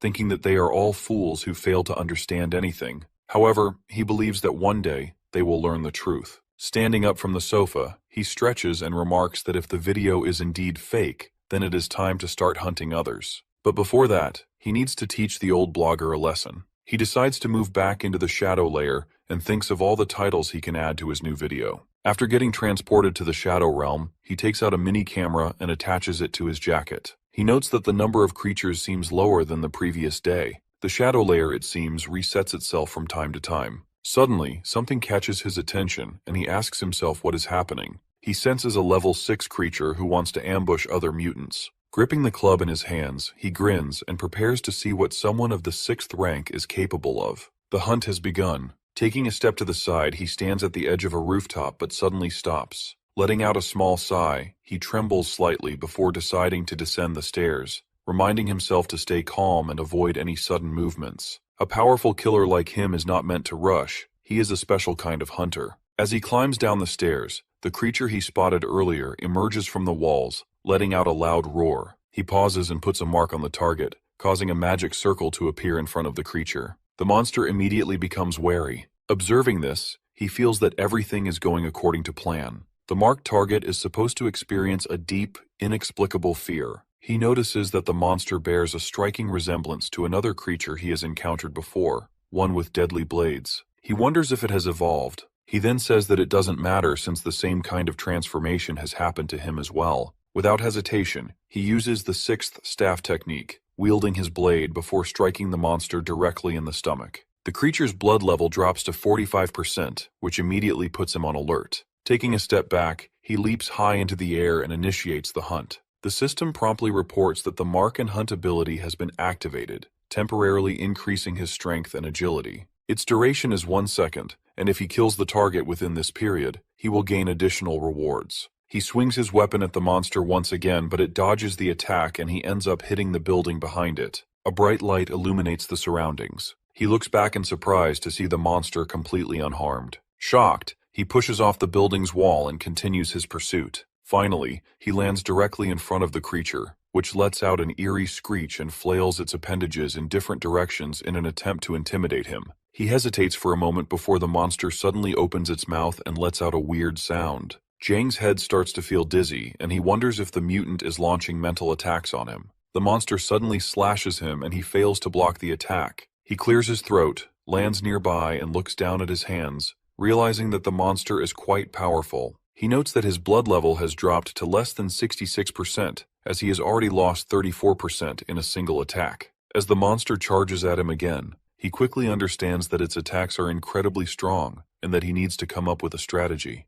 The mutant tries to hit him, but he starts dodging all of its attacks and even taunts it. The battle between them intensifies, filling the area with loud, echoing sounds. The monster continues advancing, and suddenly it stops right in front of him. It extends strange appendages from its mouth, but Zhang is nowhere to be seen. As the monster searches for him in confusion, our boy takes advantage of this moment. He rushes forward and calls it a fool for falling for his trick. He thinks to himself that despite the creature's evolution, its skills have not changed. This is still his territory, and today, the monster will not gain the upper hand. With that thought, he launches a series of attacks, striking the creature multiple times. The monster roars in pain, but he remains unfazed. He gives it no chance to attack and continues his offense. Slowly, his punches start cracking the mutant's face. He jumps up in the air, and before he can deal the finishing blow, he stops. He looks at the mutant's face again in shock as he notices the night patrolman looking back at him. He can't believe his eyes as the guy in front of him was taken away by the night patrolman.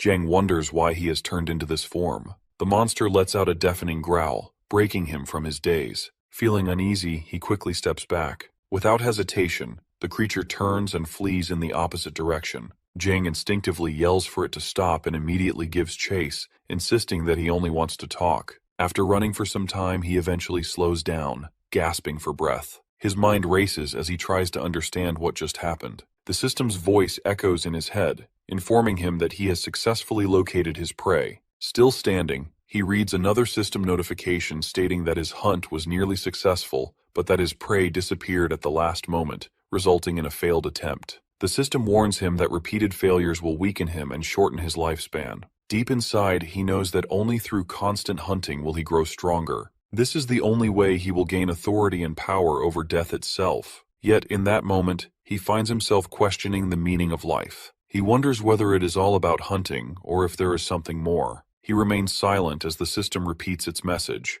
warning him about the inevitability of death and how he must always be prepared for it. The constant reminders begin to frustrate him. He punches the system interface in anger, demanding that it stop. His irritation grows as the system repeats itself again and again. Eventually, he loses his temper and shouts for it to stop tormenting him. His mind lingers on the idea of heroes, those who sacrifice themselves to save others. He questions whether all of them eventually end up like this. Lowering his hand from his face, he catches sight of his reflection, and suddenly wonders if dying would turn him into a monster as well. At that moment, magical energy surrounds his entire body, illuminating him with an otherworldly glow. Clenching his fist, he makes a firm decision. There is no turning back. He must continue hunting. He has now reached the Cloud Sea gathering place in the East Zone 1. Glancing at his phone, he shifts his gaze toward the sky. He recalls news reports stating that anomalies frequently gather in this area, so there is no need for him to worry. As he speaks, shadowy blue sparks and dark energy swirl around him. A black hole forms above a nearby building, and he steps through it, instantly appearing on the rooftop. Looking around, he quickly realizes that the number of anomalies here is far greater than he expected. However, he notices that they are not bold enough to step outside the buildings. A sudden noise catches his attention. He turns toward the source of the sound and spots a creature glowing with a bright purple hue on the rooftop opposite him. Observing it carefully, he determines that it is an incredibly strong monster. However, he also notices that its leg is badly wounded, causing its health to drop significantly. Taking this as a sign of opportunity, he tells himself that he will not back down. Stepping out of the shadows, he moves closer to the monster. The creature notices him immediately and retaliates by launching a series of magical energy orbs in his direction. Before they can make contact, he swiftly vanishes and reappears within a thick cloud of dust. He quickly realizes that the monsters here are far more alert than those he has encountered in his own territory. This monster in particular seems especially sensitive. As he observes closely, he notices the red spots on its body slowly fading. He considers whether this is due to its heightened awareness, but then he dismisses the thought. Instead, he tells himself that he needs to find a way to keep the creature distracted. As the monster shifts its position, he senses an opening. Deciding that it is the right time to act, he focuses his gaze and activates his ability, marking the monster as his target. A glowing magic circle appears around his eye as he watches the creature with growing intensity. Meanwhile, back at her home, Yao Yao prepares food while keeping her back turned to the doorway. As the door opens, she thinks that it's Jiang, so without even looking back, she tells him that he is late and asks him where he was. When she looks back, she is surprised to see her dad and Uncle Li in the house. Yao Yao is startled to see her uncle and father standing behind her. Her uncle gives her a sharp look and asks if she is cooking for Jiang again. Her father responds, saying that it seems like he has been raising his daughter for someone else's family. Yao Yao grins and dismisses his words as nonsense. She asks why they are back so early. He explains that work at the office is finished, so they decide to leave. Since they rarely get to eat together, they are thinking of going to a restaurant for a nice meal. Yao Yao tells them that there's no need for that because she's almost done cooking. Her father scratches his head in confusion, and her uncle suggests that they go to a restaurant another day and sit together for this meal instead. Then he turns to her and asks about Jiang. She replies that she doesn't know and says that he may have gone out to play. Just as her uncle is complaining about how outrageous it is for him to have fun while leaving Yao Yao behind, my man suddenly bursts through the door. He shouts that he's starving and can't wait to eat. Quickly taking off his sneakers, he asks from the entrance what Yao Yao has cooked today, commenting that the smell is incredible. In a cheerful mood, he announces that he bought her favorite candy, but he was bitten by a big dog while buying it. Uncle Li grabs his head in frustration, and the room falls silent as everyone stares at Jiang. He freezes when he realizes that the whole family is home. He puts the lollipop back into his pocket and makes an excuse, saying that he got chased by a dog on his way here, so he is a bit disoriented. Uncle Li raises a hand and says that since it's rare for them all to have time together, there's no need to ruin the mood. He invites everyone to sit at the table. As Jiang sits down with him, he pats him on the shoulder and reminds him that it's okay to fight since he is still young. As Uncle Lu pours a drink into a glass, he casually remarks that he sees nothing wrong with a young man showing off in front of the girl he likes. Then, he brings up something he saw earlier and says that he saw him walking with a girl. As he asks him for her name, Yao Yao quickly replies that she is Yu Zhou'er. Their father nods, agreeing that she is quite good-looking, bright, clean, and with a nice figure. He says that if he was younger, he would have done anything to date a girl like her. After that, he raises his glass, suggesting a toast. Jiang, feeling uneasy, wonders how his uncle can say such things in front of Yao Yao. She turns red but agrees to the toast. His dad notices him sitting still, so he tells him to raise the glass. Jiang looks at Uncle Lu with a smile, and without hesitation, he drinks everything in one gulp. Uncle Lu grins as he decides to let him show off a bit. Jiang urges him to start eating since he's out all day and probably doesn't get the chance to eat home-cooked meals often. Uncle Lu chuckles, agreeing that this is a rare opportunity. He then comments that since Yao Yao often cooks at home, it's no surprise that her skills are top-notch. However, Uncle Lu suddenly looks at her with surprise. He doesn't believe it one bit since he always has to order takeout when he is at home. It seems like she puts a lot of effort into taking care of Zhang Yu, preparing a variety of dishes for him. Jiang looks at his uncle with a smirk on his face as he realizes that he has won this round. As they continue eating, they raise a few more toasts to each other. After some time, Yao Yao and her father prepare to leave. Near the door, Jiang wishes them a safe trip. His uncle exchanges farewells with Uncle Lu, who grins at Yao Yao as she waves goodbye. As the door closes behind them, Jiang picks up a bottle and asks him if he's thirsty. He replies no and sits down on the sofa. Jiang approaches him while drinking water, letting it drip from his face. Li sits silently, staring into the distance, before suddenly revealing that he has a question for him. Our boy is caught off guard and asks what it is. His uncle looks at him seriously and asks if he has awakened his abilities. This sudden question shocks him, and he stares at him with his eyes wide open. Bro tries to play it off and asks him what he means by awakening abilities. Uncle Li tells him that he has been serving in the night patrol for 20 years, and he can recognize the injuries on his body in a single glance. He asks him what actually happened. Jiang sits back down and tells him that it happened half a month ago. His uncle then asks him how he awakened the powers. Jiang turns to Li with a smile and asks if he is being interrogated. Li, holding a cigarette in his hand, reassures Jiang not to worry and just talk. Jiang appears thoughtful and admits that he doesn't fully understand the situation since they have suddenly woken up. Li then questions whether the event has occurred on its own. He mentions that such incidents are extremely rare, happening only about once a year. Jiang stretches out his hand and says that it might all be thanks to his talent. However, Li frowns and gives him a menacing look, making Jiang feel uneasy. Li mentions that there will be a test this year, and everyone is required to pass the martial arts exam. Jiang acknowledges this and assures him that both he and Yao Yao are already aware of it. Li seems surprised and asks if Yao Yao knows about it as well. He then speaks about how, in recent years, the night patrol unit has been under immense pressure, with the number of casualties continuously rising. He offers Jiang a backdoor by telling him not to participate in the martial examination and to take the college entrance exam instead. Hearing this, Jiang asks him what he means by backdoor. He doesn't understand how his uncle can casually say something like this. Lai explains that Jiang will have the choice to enroll in one of several universities. He suggests that if he likes comics, he can join the art department or another suitable field without any problem. Jiang has never realized that his uncle is so influential. Stepping closer, he hesitantly asks if, instead of enrolling, he can simply take the certificate. Li suddenly slaps Jiang and shouts in disbelief. He declares that Jiang will attend the Winter Academy since the environment there is ideal. He assures Jiang that once he completes his studies, he will arrange a stable job for him, allowing him to live a happy life with Yao Yao. Jiang holds his head in frustration, questioning why things have to be this way. He tells him that he still wants to try to become an extraordinary. This only makes Li angrier as he shouts that Jiang has to obey him. Lai calms down for a moment and stands in front of him in silence. Jiang still refuses to listen and tells him that if he tries to offer him a back door, he will report him to the Night Patrol Bureau.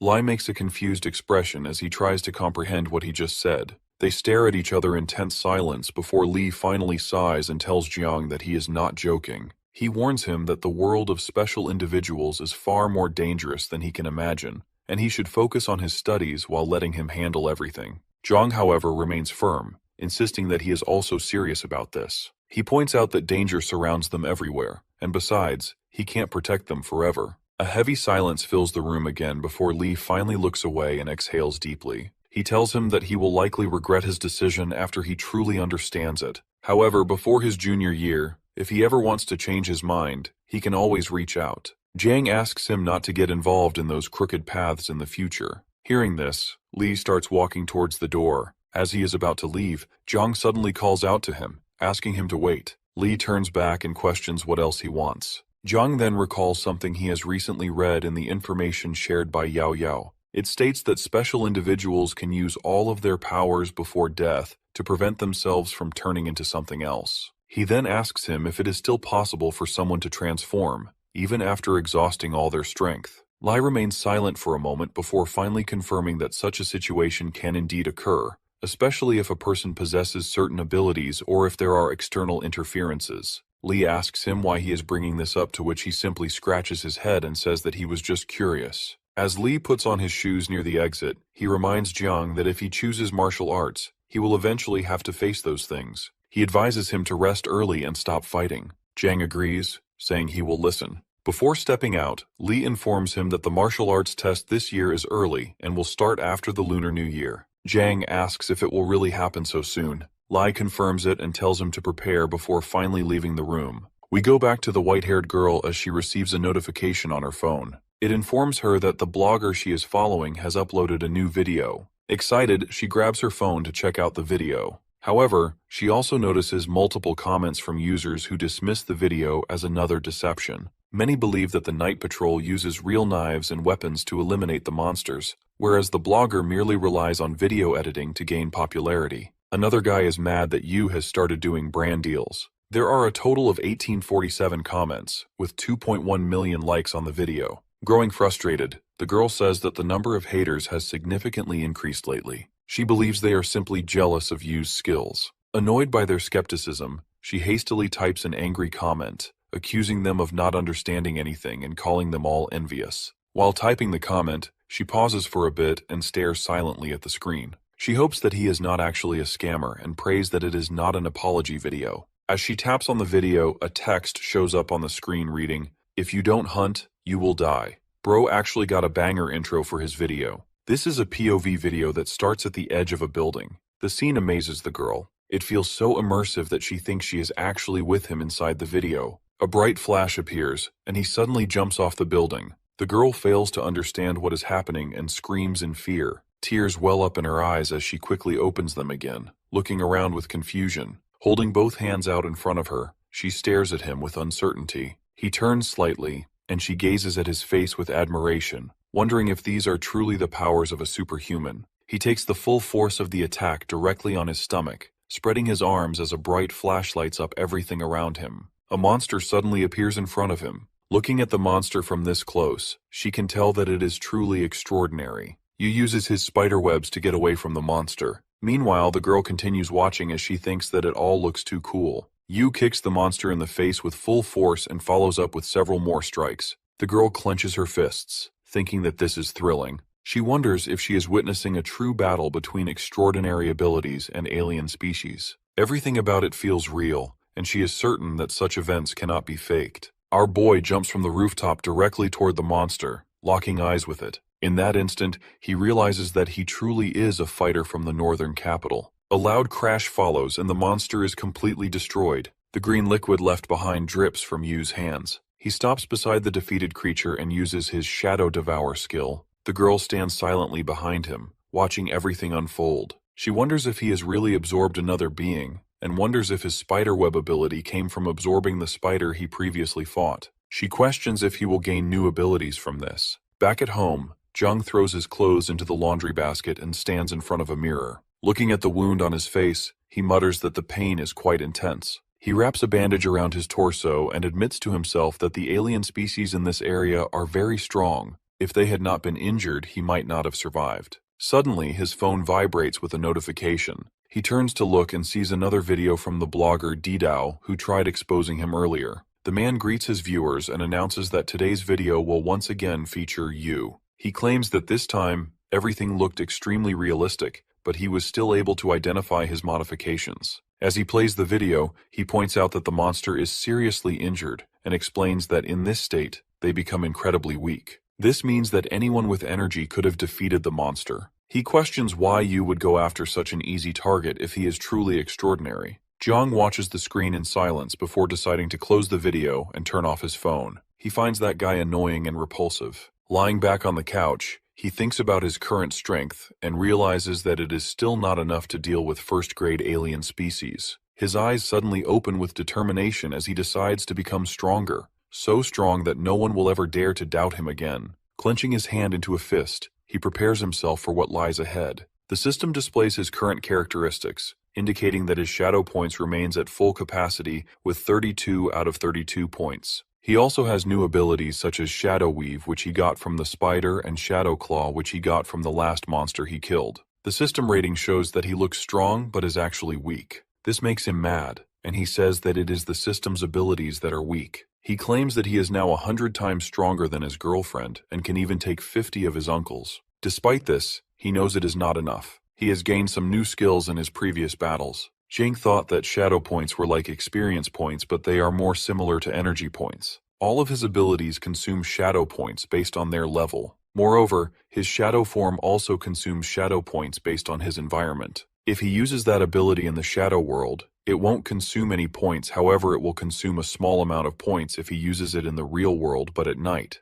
If he uses the ability during daylight, it will consume a huge amount of shadow points. He uses the shadow points to recover his body and thinks about the incoming marital exam. He guesses that most of the people giving these tests will be equal to 1 to 3 shadow points of what he possesses. This means that even if he doesn't get stronger, he still has enough strength to defeat them. He knows that his continuous boasting is gaining a lot of attraction, but he doesn't want to stay humble. Instead, he decides to showcase his power in the exam. He starts laughing, saying that his uncle is supporting him, so he has nothing to fear. The guy living on the floor underneath looks at him and thinks that he has gone mad. The next day, he sits in a mall looking like he is about to pass out. His girlfriend told him that it would only take 1 hour, but she has been shopping since morning. He leans on his friend and says that he will die if he continues to waste his days like this. His friend pushes him away and asks him not to say stuff like this at the start of the new year since it might bring bad luck. Jiang looks back at him and says that he is not joking. If he doesn't hunt, he will actually die.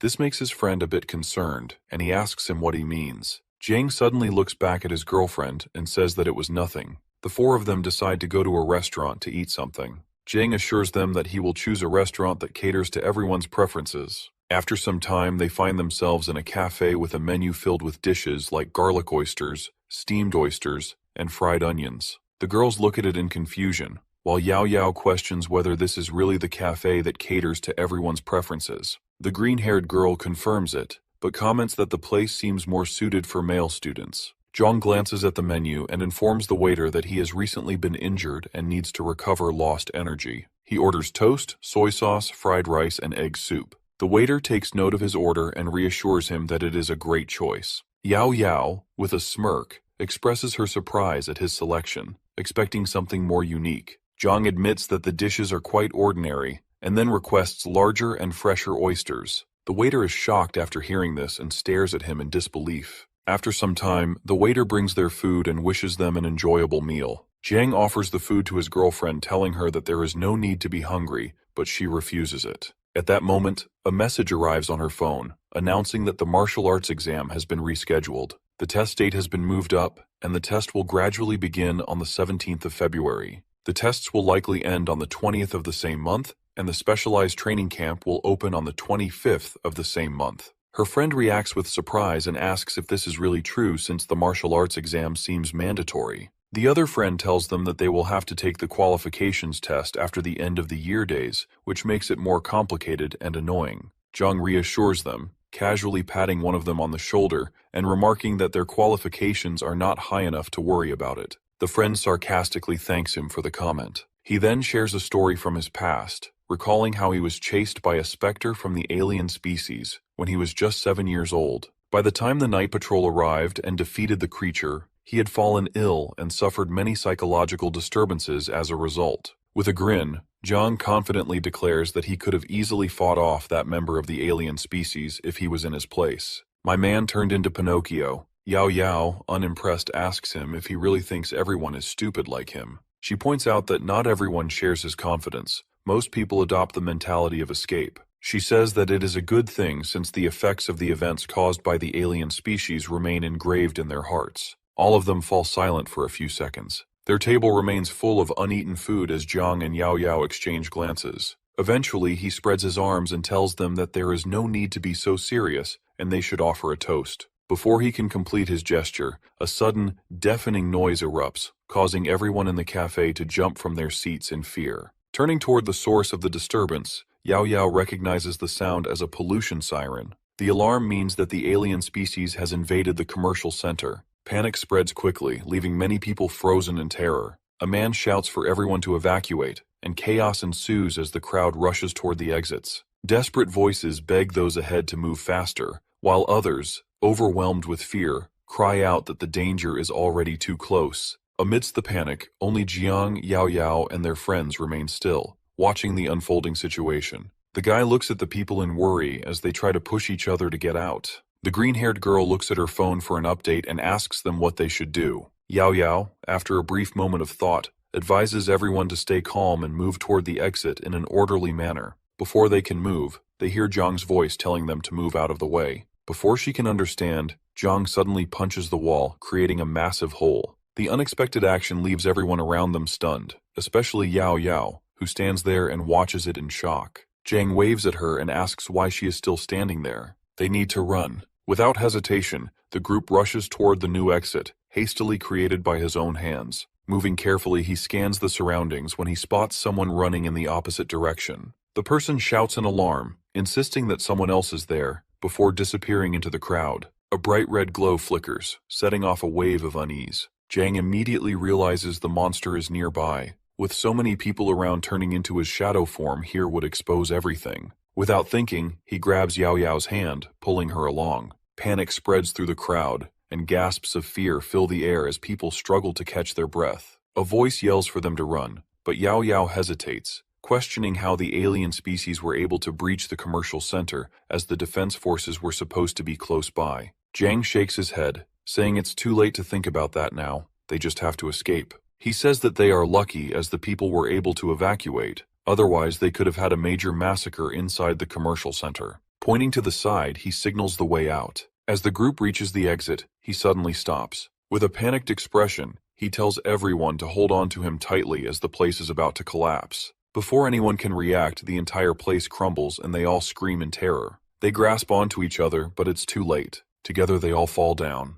Zhang struggles to his feet, wincing from the pain. Looking around, he checks on the others. Yao Yao, rubbing her chin, assures him they're mostly fine, just some scratches. They suddenly hear the voice of the other friend who screams in pain as he thinks his leg is broken. They notice him sitting in the distance with a heavy concrete block pinning his leg. Jiang hurries over, gripping an iron rod jutting from the rubble. He reassures his injured friend, promising to help. With a determined effort, he lifts the slab, freeing the trapped leg. The injured one groans, but the weight is gone. Yao Yao hands him some pills, instructing him to take them as they should ease the pain. He swallows them quickly, still shaken, and glances around in fear. The guy starts sweating and asks them where they are. He feels like he is in a dark place. Yao Yu is surprised hearing this and says that she has never seen such a situation. Kneeling down, Zhang places a palm against the ground. He knows that this is the floor of the commercial center and guesses that they are in the basement. However, his expression suddenly changes.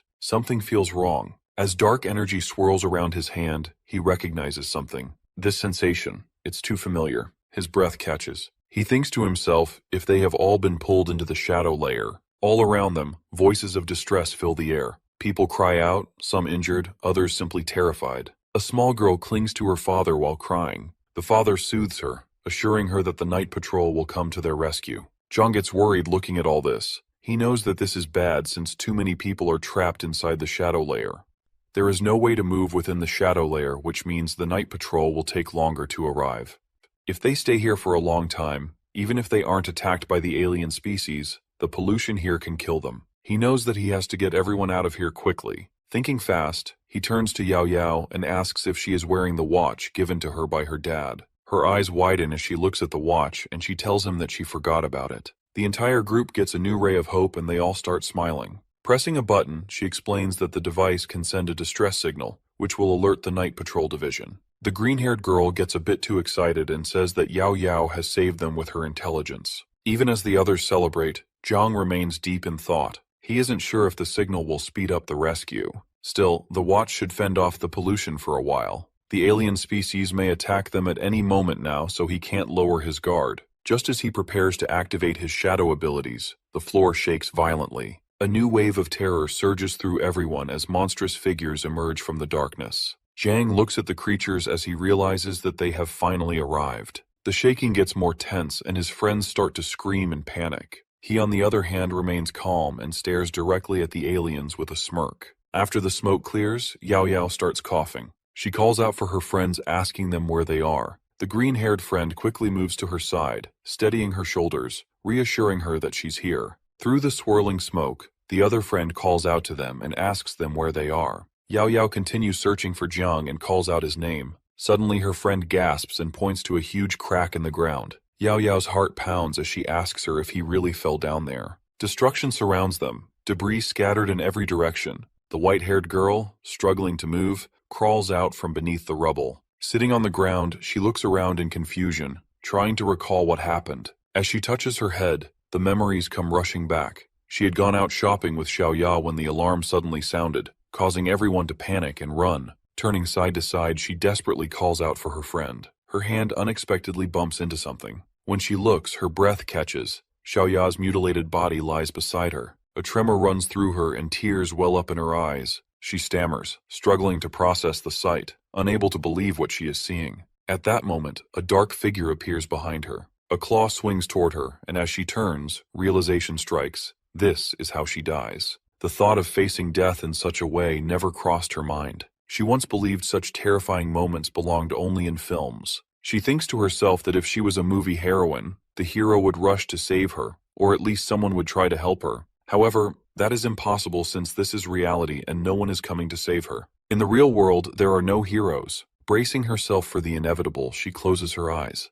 Blood splatters onto the stone ground. When she opens her eyes, she sees a dark silhouette standing before her. Breathing heavily, she wipes away her tears and looks up in shock. It is Jiang, the same guy she saw in the YouTube videos. He firmly grips the monster's claw with one hand, holding it back with ease. My man trying to riz her up. Hope flickers in her eyes as she wonders if he is a hero. Without hesitation, he throws the monster into the abyss. As she observes him more closely, she recognizes him. It is really him. A system notification appears, indicating that Shadow Claw, when combined with the assassin's ability, increases attack lethality. Jiang activates the skill and swiftly leaps at the monster. With a powerful strike, he sends it flying, but the creature quickly stabilizes itself, digging its claws into the ground to halt its momentum. It breathes heavily with its eyes locked onto him. The girl, unable to contain her excitement, claps her hands, overcome with enthusiasm. The whole scene feels surreal, as if she is dreaming. She stutters as she mentions that he is the assassin.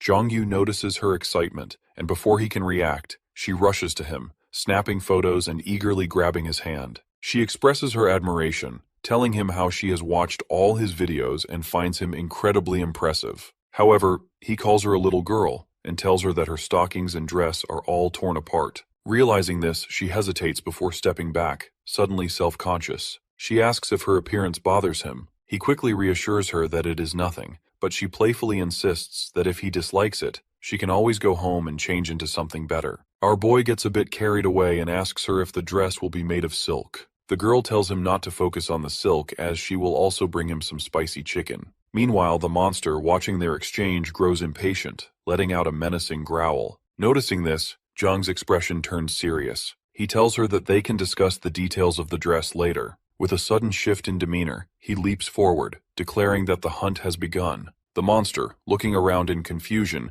struggles to track his movements. Then, without warning, something strikes the back of its head. Zhang lands nearby, gripping a weighted rope he just used to attack. The monster lunges at him, but he swiftly dodges and lands gracefully on the ground. Behind him, the creature lets out a frustrated roar. Assessing the situation, Zhang realizes that he is still lacking in strength and precision, otherwise he would have killed the alien in a single strike. Without hesitation, he dashes forward, determined to strike again. As he prepares to counter the next attack, he suddenly stops as he gets attacked by two other monsters. He manages to block the attack and steps back. The monsters laugh as they outnumber him. Looking at the monsters, he realizes that it might be a bit difficult to deal with them this time. The white-haired girl, still filming, cheerfully wishes him luck and promises that if he wins, she will show him something cool. Hearing this, Jiang's face flushes with excitement and he turns red. He quickly regains focus, pushing forward with renewed determination, insisting that everything is for their sake. He quickly jumps up in the air to dodge the attack of one of the monsters. However, as he is still in the air, another monster tries attacking him. Since his body is still suspended, he knows he can't dodge the attack. Thinking fast, he swings his claw, releasing a blue rope that wraps around the creature's limb. Using the momentum, he slashes, delivering a fatal hit. The monster falls, lifeless. Turning to the remaining monster, Jiang smirks. He is confident that they will not succeed in killing him. However, before he can do anything, another monster sneaks up on him from behind and strikes him in the shoulder, which causes him to bleed. Blood seeps from the wound, and he quickly jumps back, clutching it in shock. He can't believe that the monsters have the intelligence to cooperate with each other. While two of the monsters were busy trying to restrain him, the other one was focused on attacking. He knows that he can't win if they continue fighting like this. He needs to find a way to take out one of them first. Thinking this, he fires at one of the monsters, but it swiftly dodges by tilting its head. He frowns, wondering if it saw the attack coming. Before he can react, all three monsters charge at him at once, surrounding him from all sides. He tries to evade their blows, but they keep him from retreating into the shadows. His health drops to 45% as he continues getting hit. Realizing he can't keep fighting like this, he pushes forward while deflecting attacks. He knows he must lure them away. Just as he moves, one of them strikes his back, and his health plummets to 35%. Determined, he activates the mark, which is one of his skills that forces the target into fear for a few seconds. Thanks to his last video, his bad reputation grew, which extended the time of this ability to 3 seconds. The timer starts and the monsters are feared. Jiang takes advantage of this and starts eliminating one of them. He approaches the monster from behind and finishes it off. The timer finally reaches 3 seconds, but he has already finished the job. As he stands above the fallen corpse, the system informs him that the hunt was a success. As a reward, his shadow form grows stronger, reducing the energy needed for his abilities. In the shadow layer, his recovery and energy absorption improves. He immediately heals his deep wound and looks at his clawed hands. He then turns towards the other monsters and says that it's their turn now. The two remaining monsters stare at him in fear. His health climbs back to 55%, and dark energy radiates from him. He taunts them, asking why they are afraid of coming near him when they were just trying to kill him a few moments ago. If they won't attack, he will. Just as he moves, bright rays of light suddenly appear. He halts, confused. Where is this light coming from in the shadow layer? Blue sparks flicker around him, and a strange pull urges him toward the light. The others notice it too and let out loud growls. At that moment, the night patrol arrives, led by Commander Song Ching-an. In his hand, he holds the eternal flame, which is used to disperse shadows and can serve as a good source of illumination. Extending his hand, he releases a stream of green energy and silently points at Jiang. Jiang, slightly uneasy, asks what's going on. He shouts at them, trying to assure them that he is on their side. A monster lunges at Song Ching-an, but without looking, he sends the green blast upward, killing it instantly. Jiang watches in shock as he realizes that the guy killed the monster in a single strike. He wonders if this is the true strength of the night patrol. He knows that if the attack he aimed at him a few moments ago hit his body, it would have killed him instantly. He walks up to one of the squad members and smirks, telling them that they have come late as the battle is about to end. The man in dark glasses apologizes for the delay and asks who he is. Jiang brushes it off, saying it doesn't matter who he is. He points at a white-haired girl and tells them that they should take care of her as she is injured. The girl looks at him in shock as she reminds him that he was supposed to send her back home. He turns to her with a salute and says that he was just joking. As a member of the Night Guard, duty always comes first for him. Just before fading into the shadows, he adds that he's leaving her in their care.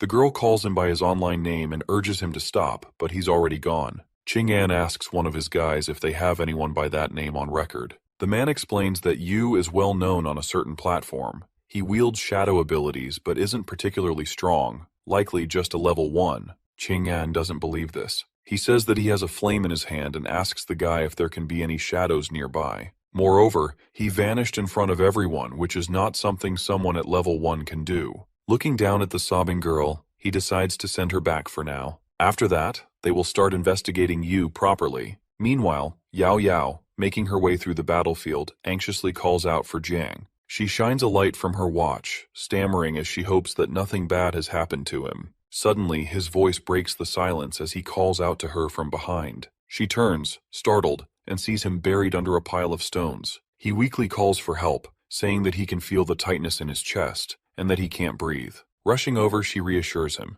telling him to hold on while she removes the debris. As she reaches for him, he grabs her hand and tells her that he can't hold on any longer, so she should just pull him directly. She asks him how she can safely pull him out with this much pressure from the rocks. However, as she uses a bit of effort, Jiang comes out of the rubble. She looks at him in silence as she realizes that something is not right. She points towards the rubble and asks him if this stone isn't the one holding him. Jiang laughs and tells her that he could have gotten out by himself, but maybe he was just afraid that his body wouldn't move. Her eyes narrow as she examines his back. There's a deep wound. She asks him if it was also caused by the stone. He responds again, saying that he doesn't know, though in his mind, he knows that the stone didn't do anything and the wound was left by the monster. He asks her about their friends. She then explains with a smile that the rescue was carried out by the night patrol, and because of that, Feng Xiaoxiao and Liu Yuqiang were taken away. He asks for clarification, wondering if she has stayed behind just to find him. Yao Yao, feeling embarrassed, turns away and crosses her arms before replying. She insists that if something were to happen to him, she wouldn't be able to face his uncle. Her words leave him speechless, and tears begin to form in his eyes. Overcome with emotion, he suddenly hugs her. Yao Yao is completely taken aback by his reaction, but she quickly starts hitting him, demanding that he let her go. However, Zhang Yu continues holding on. He tells her that he just saw many strange creatures carrying large knives and cutting everywhere. He says that he is scared and needs to hug her to feel safe, but she remains frustrated and asks him to get away. Suddenly, the two of them hear a voice drawing their attention. A green-haired girl, holding a lantern, approaches and asks them if they are okay since she heard a scream. Yao Yao immediately shoves Zhang away and assures her that everything is fine. He quickly agrees, backing up her claim. The girl expresses relief and asks them to follow her as she will lead them out of there. Just as they are about to leave, Zhang suddenly cries out. Yao Yao, now concerned, asks what happened. He wipes away his tears and reassures her that it's nothing. At that moment, a realization dawns on him. He had completely forgotten to absorb the shadow points from the creatures he had defeated. The next morning, inside the Night Patrol headquarters, Zhang is being interrogated. He sits in the interrogation room with a girl named Li Yuan, who is an officer of the Night Patrol. He tells her that his name is Jiang and he is 18 years old. The entire conversation is being recorded. The girl then asks him if he started his school this year, and he confirms it. She tells him that the recent incident has affected him quite a lot. According to standard procedure, individuals involved in the incident must receive psychological treatment and medication from a night patrol office, and the effects of this treatment will last for a month. She looks at him and explains that during this period, if the military exam is conducted, the evaluation grade for the qualification test will decrease significantly. Hearing this, Zhang asks her if he can just skip the treatment since he feels mentally well. The girl elaborates, warning him that contamination effects can remain hidden, and by the time symptoms appear, it might be too late. Because of this, treatment is mandatory. He tells her that he has less than 10 days left until the military exam and says that it might create a conflict with the timing. She reassures him that there's no need to worry, as similar incidents have happened in the past, and the Night Patrol has developed policies to accommodate such cases. If needed, individuals can apply in advance for special considerations. Curious about the process, Jiang listens as she places a document in his. Yao Yao and Feng Xiaoxiao are already there. It seems like Yao Yao is still talking to the white-haired girl. She stands up from her seat and asks her if she really met the assassin. The white-haired girl proudly confirms that she did and even credits him for saving her. Jiang, observing the white-haired girl, wonders why she is there as well. Meanwhile, Yao Yao quickly turns to him, gestures toward the chair next to hers, and urges him to sit. Once he does, she turns her attention back to the white-haired girl and asks her what happened after she met you. She describes how she saw him fight 10 monsters at once. He was calm and serious, and in 1 second when the shadow sword appeared, he decapitated all the strange monsters. She continues her story and mentions that when he was fighting the strange creatures and couldn't hold on anymore, members of the Night Patrol department arrived. However, he disappeared into the shadows, leaving behind a glorious performance of his actions. Zhang listens to her story and thinks she is exaggerating too much, as most of those things didn't even happen. Noticing her stockings, he smirks and decides to forgive her for her choice. Yao Yao, after listening thoughtfully, asks who this person is. She mentions that he doesn't seem like a member of the Night Patrol. The girl points out that he seems like a student, just like them. Curious, she asks where this information comes from. The white-haired girl, twirling a strand of her hair, explains that his words, actions, and intuition all suggest it. Most importantly, she adds, he has a particular fondness for a girl's socks which are transparent and snug. She then points at Zhang and says that he is exactly like him. Zhang, surprised, tries to clarify, but before he can, Yao Yao suddenly grabs him by the hair and raises her fist, telling him that his character hasn't changed one bit. He stutters in response and tries to stand up when Lu suddenly rushes into the room. Seeing her father, she asks in confusion what's going on. Breathing heavily, he asks if she's okay, and if it's true that she entered the shadow layer. Yao Yao pinches Zhang's cheeks and tells him that everything is fine and nothing has happened to them. She assures him that Zhang is fine too, but his body is itching a bit. Her father nods with a smile and, since everyone is safe, tells them to follow him. A while later, they are sitting in a small office. Yao Yao asks him if the situation is serious this time. He confirms it and says that this is the first time in history that an entire store has fallen into the shadow layer. The number of victims is still being counted, but thankfully, no one was hurt. Due to this incident, he informs them that their test will be conducted earlier than planned. As he speaks, he reaches for a cigarette but stops when he sees Lu Yao Yao's disapproving look. He starts explaining to them the test and mentions that it is divided into 2 stages. The first stage is the ability test and the second stage is the willpower test. He puts his cigarette back on the table and says that the ability test is also called the initial awakening test, where students are exposed to contamination to awaken their abilities. This test is relatively low risk as it determines students' specialties based on the characteristics of their abilities. After that, there's the willpower qualification test, where their willpower and mental strength will determine their success or failure. He leans forward with a serious expression and reveals that the final test is what determines if they are extraordinary or not. Zhang asks him if this means that willpower is the key to the second test. The stronger someone's willpower, the more chances of them being successful. Lu's father shakes his head and clarifies that it's not that simple. Some people can endure extreme pain, like losing an arm, yet their qualifications remain average. Others, who seem carefree or foolish, sometimes show the greatest potential. Willpower isn't just measured solely by endurance, it also encompasses believing in goodness, resisting evil, and adapting to pollution. In short, it's a complex matter. Zhang raises his hand, asking if specific thoughts can affect willpower. Lu's father, puzzled, asks why he's suddenly curious. Yao Yao, irritated, gives an example.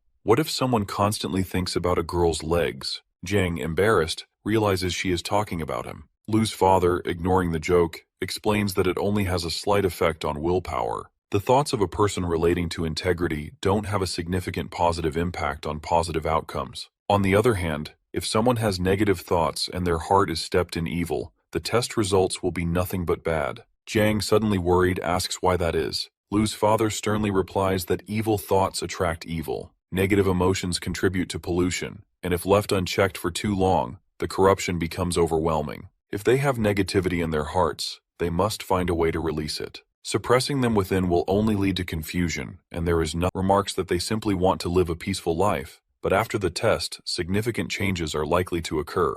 Yen steps forward and, after confirming that everyone is gathered, announces that it is time to begin. She explains that the test is divided into 2 parts: ability testing and willpower assessment. The ability test evaluates their potential for development, destructive power, and capacity to utilize their skills. Abilities are categorized into 4 levels: low, medium, high, and advanced. The willpower test, on the other hand, measures their resistance to external influences, with results indicated by 6 different colors: white, green, blue, purple, red, and orange. In previous years, individuals with level 1 abilities were not required to take the test, but this time, participation is mandatory for everyone. Their potential to become special is assessed at every stage of their growth. She emphasizes that with strong willpower, even if the ability is weak, there might be a chance of acceptance. However, if one's willpower is weaker than their abilities and their qualifications are not in line with their requirements,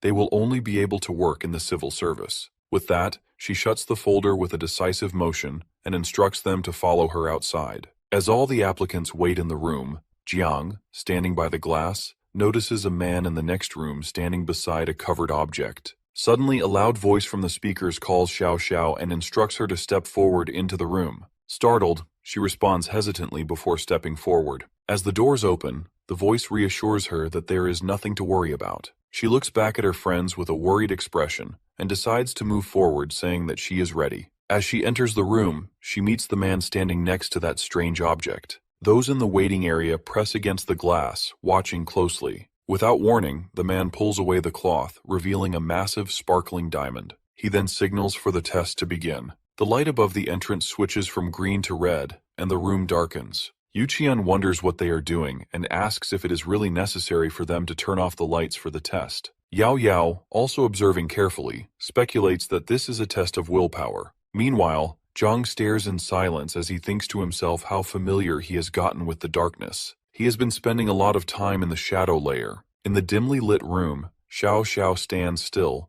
and Yu, watching from the outside, notices something unusual. There is a stone on her foot, and it seems to glow. It seems like she is facing some intense resistance, and wonders if the glowing stone is doing that. Moments later, the bright light suddenly returns, causing everyone to squint. As Xiao Xiao leaves the room, Yao Yo rushes over to her, eager to hear about her experience. Yu Qian also asks if she has completed the test. However, she shakes her head, explaining that she lacks the necessary willpower. Despite years of training, she has never managed to improve in this area. Yu Qian points at her and expresses his disbelief and questions how this is possible. He didn't know that she wanted to become special and had put in so much effort. She admits that she tried, but nothing worked. Just then, another announcement calls for him to take the test. Instantly, his expression changes to one of concern. As he makes his way to the door, he keeps repeating to himself that he does not want to be special and wishes for this not to happen. Watching him leave, Xiao Xiao remarks that he has nothing to worry about since he won't pass the test anyway. After some time, the red light outside the room turns green. Yu Qian reappears looking stunned. He mutters in disbelief that he has actually passed. Xiao Xiao, shocked by the revelation, reacts with surprise. They sit down next to each other, and Xiao Xiao, still upset, repeats how much she wanted to pass but failed. Yu Qian, on the other hand, had not wanted to take the test but has succeeded. Observing them, Yao Yao sighs in frustration and comments on how unexpected life can be. Meanwhile, the voice from the speakers calls Yao Yao's name, signaling her turn. Taking a deep breath, she turns to Jiang with a smile and says that she will see him later. As she steps into the testing area, she crosses her arms and focuses. Streams of red energy begin to radiate from her, and the stone on her foot emits a brilliant glow. Jiang, watching closely, notices something different. Her stone is turning red, while it is emitting a green light for his fat friend before her. He remembers that willpower is divided into specific colors from levels 1 to 6. His eyes widen in surprise as he realizes that red is level 5. The lamp above the doors turns green, signaling the completion of the test. As soon as she steps out, her friend anxiously asks if the test is over. Yao Yao, still keeping her arms crossed and looking down, confirms with a simple, yes. Standing nearby, Jiang laughs awkwardly and asks if she is exhausted. She struggles to catch her breath but only tells him that he will understand everything once he goes inside. Without hesitation, Jiang rushes toward her and embraces her, jokingly asking why she doesn't give him some motivation. She clenches her teeth, visibly irritated, and pushes him away, telling him to leave her alone. Just then, an announcement is made, calling Jiang the next participant. Excited, he runs toward the door, waves at her, and heads inside. Watching him go, she clenches her fists but still manages a small smile, wishing him good luck. He thanks her and walks inside. As soon as Jiang steps into the room, the lamp above the door turns red. A man approaches him, holding a piece of paper, and asks for his name. Jiang confirms his identity, after which the man takes his application and hands him a small test tube with a blue lid. He then asks if Jiang has already awakened his abilities. Jiang nods in confirmation. The man instructs him to drink the liquid. However, as he looks up from the papers, his expression changes to one of surprise, and he questions again whether Jiang has really awakened his abilities. Jiang, having already consumed the liquid, tells him that he woke up naturally. The man, seemingly dismissing any further questions, points toward a stone and a blindfold, stating that they should just start the willpower test directly and instructs him to put it on. Soon, Jiang stands in the middle of the room with the blindfold on. He suddenly feels a presence as the man places both hands on his shoulders. The man reassures him to stay calm and let his instincts guide him. He explains that since Jiang's abilities have awakened, he will soon experience his consciousness separating from his body. There is nothing to fear, he just needs to move ahead. With that, the man pushes him forward, urging him to go. As Jiang steps forward, something feels off. He senses himself falling into an endless void. A blue shimmer surrounds him, and then, in an instant, he lands on a water-like surface. Looking at his hands, he marvels at the strange sensation. His body feels weightless, yet he remains connected to it. Experimenting with his movement, he makes large jumps across the water, enjoying the surreal experience. The man, observing from a distance, watches in bewilderment as Jiang moves erratically, twisting and leaping. He exclaims at how unusual it is but quickly warns him to stop jumping, as it could disrupt the test. Jiang quickly composed himself, acknowledging the warning. He then begins running toward a large glowing stone in the distance. It seems too easy at first, but as he moves forward, he notices a strange change. His body starts sinking. His eyes widen in shock as he realizes that he is being pulled underwater. The deeper he goes, the heavier his body becomes, making it harder to breathe. As he descends further, unfamiliar emotions flood his mind: despair, sadness, and anger. But through clenched teeth, he forces himself to focus. He understands now. He must resist these emotions. Just as he surfaces from the water, a familiar voice calls out his name. Turning around, Jiang is stunned to see his uncle, Li, standing behind him. Confused, he asks him what he is doing here. His uncle looks at him with a firm expression and tells him that he can't be extraordinary by his nature. He will only hurt others and himself. Panic sets in as Jiang turns and runs, shouting that it must be an illusion. But as he looks ahead, Li appears again, blocking his way. He tells him that he must realize his inability to do this. Suddenly, more clones of his uncle show up. They tell him that their great prosperity has collapsed. Mountains and rivers were destroyed by the invasion of the strange creatures, and the world is dangerous. He insists that Jiang could live a happy life without getting involved in such things, and asks why he is so insistent on becoming extraordinary. They point forward and tell him that the extraordinary is not just strong, but they also have a strong willpower. A massive creature appears in front of them, and members of the night patrol run towards it with torches in their hands. The image of his uncle points to these men and asks him if he is really capable of becoming like them. The creature rampages through the city, leaving devastation in its wake. Buildings crumble, stones scatter from the force of its destruction, and lifeless bodies fall from the sky. Jiang watches in horror, covering his head with his hands as the terrifying sight unfolds before him. Amidst the chaos, Li's voice cuts through the air once more. This time, he lights a cigarette and declares that this is the fate of the extraordinary. He asks Jiang if he truly wants to end up like them. He tells him not to deceive himself. He just wants to show off that he is one of them. And this is the truth. More and more copies of his uncle appear, repeating the same words. They compare him to countless teenagers who dream of being heroes, wanting excitement, admiration, and love, yet unwilling to put in the effort. Jiang starts to get overwhelmed by all of these voices. They accuse him of wanting to believe he is different from others, even when he has no real abilities. The realization creeps in. Perhaps he truly isn't special. He clutches his head, sinking to his knees as the illusions around him laugh mockingly. In the distance, he can see a fiery flame, burning brightly amidst the darkness. The night patrol guy who died in the start approaches him with the flame. The images explain to him that the dark side of the world isn't just a hidden layer. Even with the bright sun overhead, there will always be things unseen. This is the hidden world. Jiang reaches out, but the guy vanishes, and his torch falls into the water. Once again, terrifying monsters appear in front of him. The voices tell him that the disaster isn't actually facing the dark side, but being extraordinary. The image of his uncle appears again and asks him if he is truly capable of being extraordinary. Hearing this, Jiang looks up with a furious expression and clenches his teeth. In reality, he is inside a room, being observed by the night patrol officer, who stands with his arms crossed. The green-haired girl enters and asks about the situation. He smiles and tells her that he is not doing bad, but he has been spinning around all this time. She notes that this is normal, since not everyone can handle the pollution he inherited. The guy agrees, but points out that only people with strong determination can advance. As for Jiang, he still hasn't shown any signs of fatigue. The girl looks to the right and suddenly notices the stone turning red. This shocks the guy, who doesn't understand how it is possible. Even though Jiang has not gotten close to the stone,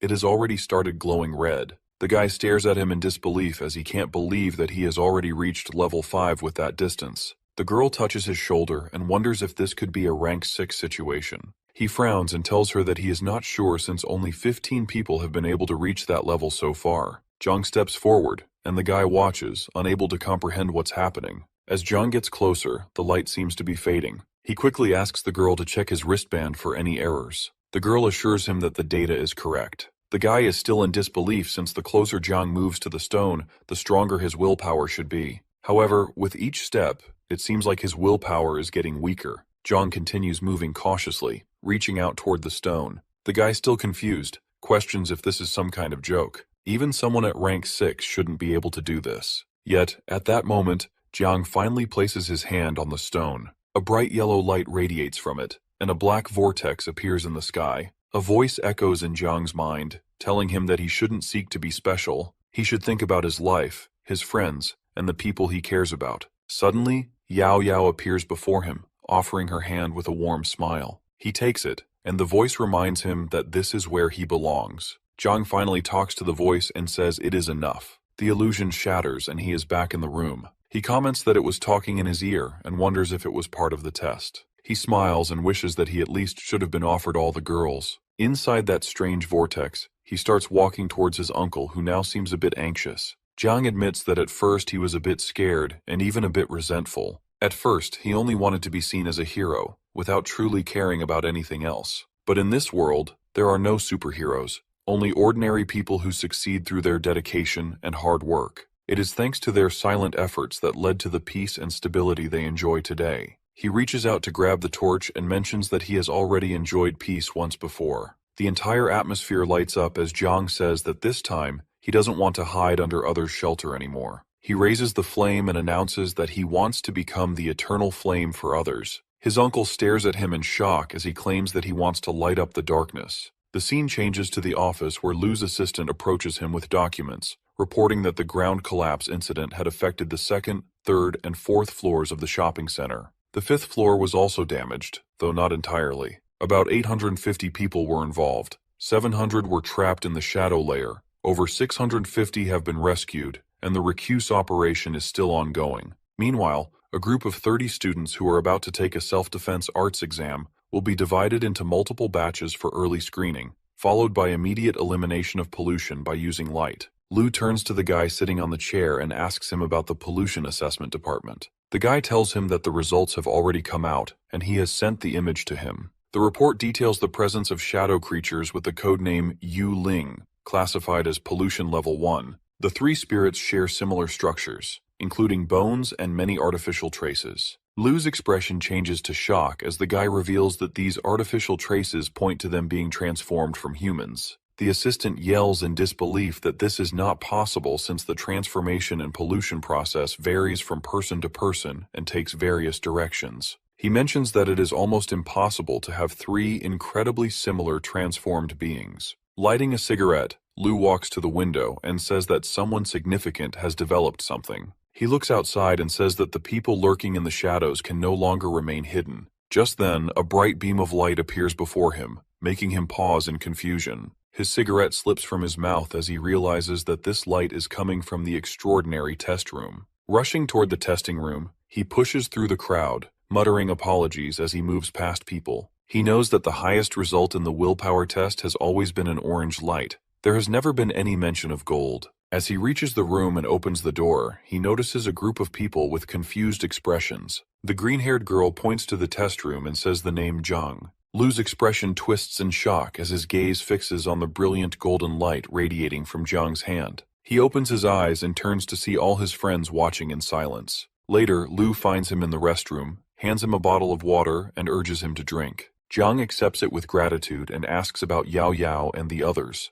Lu reassures him that they are resting in the break room and have not been informed of the situation. Lu tells him that he gave him a big surprise. The 5th stage, and even the 6th stage, are understandable, but he managed to pull off something even bigger. Jane grins and curiously asks if his golden light is legendary and superior to the 6th rank. Lu hesitates before admitting that it is hard to say for certain. He hints that people like him are often subjected to research and observation. Upon hearing this, Jiang chokes on his water. Lu finds his reaction amusing and asks if he is truly afraid. He assures him that they won't dissect him, but someone will still take him for data collection in a bit. His data will be sent to various night patrols and he will be closely monitored. Jiang, still unsettled, questions if the situation is truly that serious. Lu reassures him, patting him on the shoulder and promising to accompany him through a few necessary procedures. Our boy looks down with a smile as he thinks to himself that this is an opportunity for him to show off. In the next scene, he sits in front of a panel of 3 officers answering questions about his name and age. He introduces himself as Jiang and states that he is 18 years old. When asked about his hobbies, he simply replies that he spends his free time reading and playing sports. Outside the room, A crowd has gathered in the corridor, watching the live feed on a screen. Many doubt that an ordinary-looking boy could be responsible for the golden light. Some even speculate that the system has made an error, as golden light does not necessarily signify genius. Meanwhile, three serious-looking men in suits observe the interview in silence. When Yu is questioned about his experience during the willpower test, he tells them that he saw countless night patrol members holding torches and advancing. They were moving forward with determination and fighting against a giant creature. In his mind, Zhang thinks that this is all too boring since this is the script prepared by his uncle. He is the Golden Legend and he doesn't want to follow the procedure. Lu then asks what has gone through his mind when he saw the others. He lowers his gaze and admits that he felt a sensation of transcendence. He sensed the weight of responsibility pressing on his shoulders, but just as he is about to continue, he stops speaking. Lu urges him to go on. Instead of responding directly, Zhang unexpectedly asks about the map hanging in Lu's office. His question takes his uncle by surprise, but he confirms it. At that moment, Zhang suddenly springs up from his seat, kicks the table, and exclaims that only 5 out of 10 places remain. He insists that their situation is far more complicated than it seems, and that he needs to uncover the truth. Lu watches in bewilderment, unsure of what he is trying to achieve. Zhang then begins gesturing wildly, praying for the youth of Dazhou to break free from the chill. He recalls struggling to ignite a torch, only to fail and become the sole source of light himself. As he speaks, his body once again radiates a brilliant golden glow, causing Lu to hide his face in embarrassment. Lu turns to the panel and apologizes for Jiang's unpredictable behavior. He notices that they are both moved by the scene. They even have tears in their eyes. One of them admits that they had not expected his story to be so emotional. The green-haired girl, wiping away her tears, expresses hope that he will have a bright future in the night patrol. Lu stares in disbelief at what he is witnessing. Someone watching through the camera comments that it isn't surprising. The young man has created the golden light. They speculate that it could be an insight and acknowledge his impressive talent. They think that even all of them combined can't match him. A man at the computer shows satisfaction at the results. Zhang is done with showing off and asks them if they can just let him go home since he still has to go to the club for a massage. They tell him that he is allowed to go home and wait for the notification. Zhang asks in confusion what they mean by the notification. His uncle stands up and clarifies that they are talking about the notification regarding the special training camp. The scene briefly shifts to his shadow form sitting on top of a building with a worried expression. As they step out of the building, Lu reminds him that he had warned him not to draw attention to himself. Now everyone on night patrol knows about him. Zhang, scratching his head, apologizes for the trouble. Lu, still grinning, admits he isn't sure how to handle the situation with Li since he doesn't want him to become extraordinary. He then assures him that it will be fine and reminds him to come back to the special training camp on March 25th. When Zhang asks him about the camp, Lu explains that it consists of several months of specialized training, followed by a martial arts exam. He takes a phone call and tells him not to speak of anything that happened, not even with his girlfriend. With that, Lu leaves and reminds him once again to come back for training. Sitting alone on the rooftop in his shadow form, Zhang opens up the system window. The display informs him that he has only 20 days left to live. Realizing that the exam starts in 2 months and will probably last for several months, he knows that his lifespan is not enough. His best option is to hunt as much as possible to extend his lifespan. As he walks through the street, he suddenly grows cautious. A creature with 27% blood characteristics appears in front of him. It glows faintly green and moves at an incredible speed in an unknown direction. Seizing the opportunity, he quickly dashes after it, blending into the shadows. The creature, sensing his presence, trembles with fear. Moments later, he marks it, causing its mouth to open wide and glow even brighter.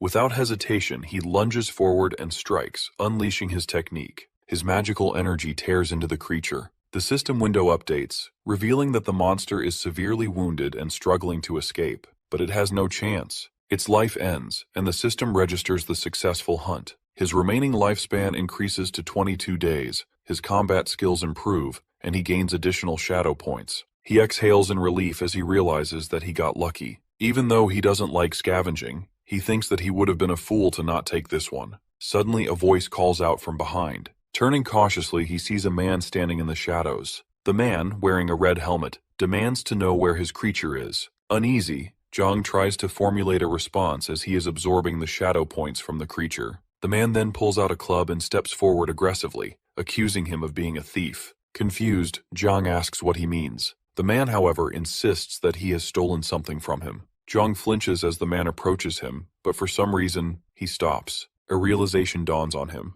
Removing his helmet, he carefully examines his face. The man suddenly bursts into excitement as he realizes that this is the famous internet sensation, Yu. He tells him that he is his biggest fan and has watched all of his videos. Before Jiang can even say anything, he takes out his cell phone and forces him to take a selfie. He also offers to split the creature from earlier as 70 and 30. Jiang asks him what a scavenger means and what he was talking about earlier. He looks back at him in shock and suddenly starts recording a video saying that the famous internet sensation Yu is bullying a poor scavenger and stealing his prey. Jiang shouts at him to stop and asks him to explain. He pulls the guy back forcefully and orders him to explain everything. The guy tells him that scavenger is a slang term, and officially they are known as night watchers, freelance workers. They can register as freelancers as long as they reach a basic intermediate level. Jiang asks him about the compensation for these freelancers. The guy tells him that it's not too much and says that it's only around 6,000 to 7,000. Jiang almost explodes as he hears about how much money freelancers make.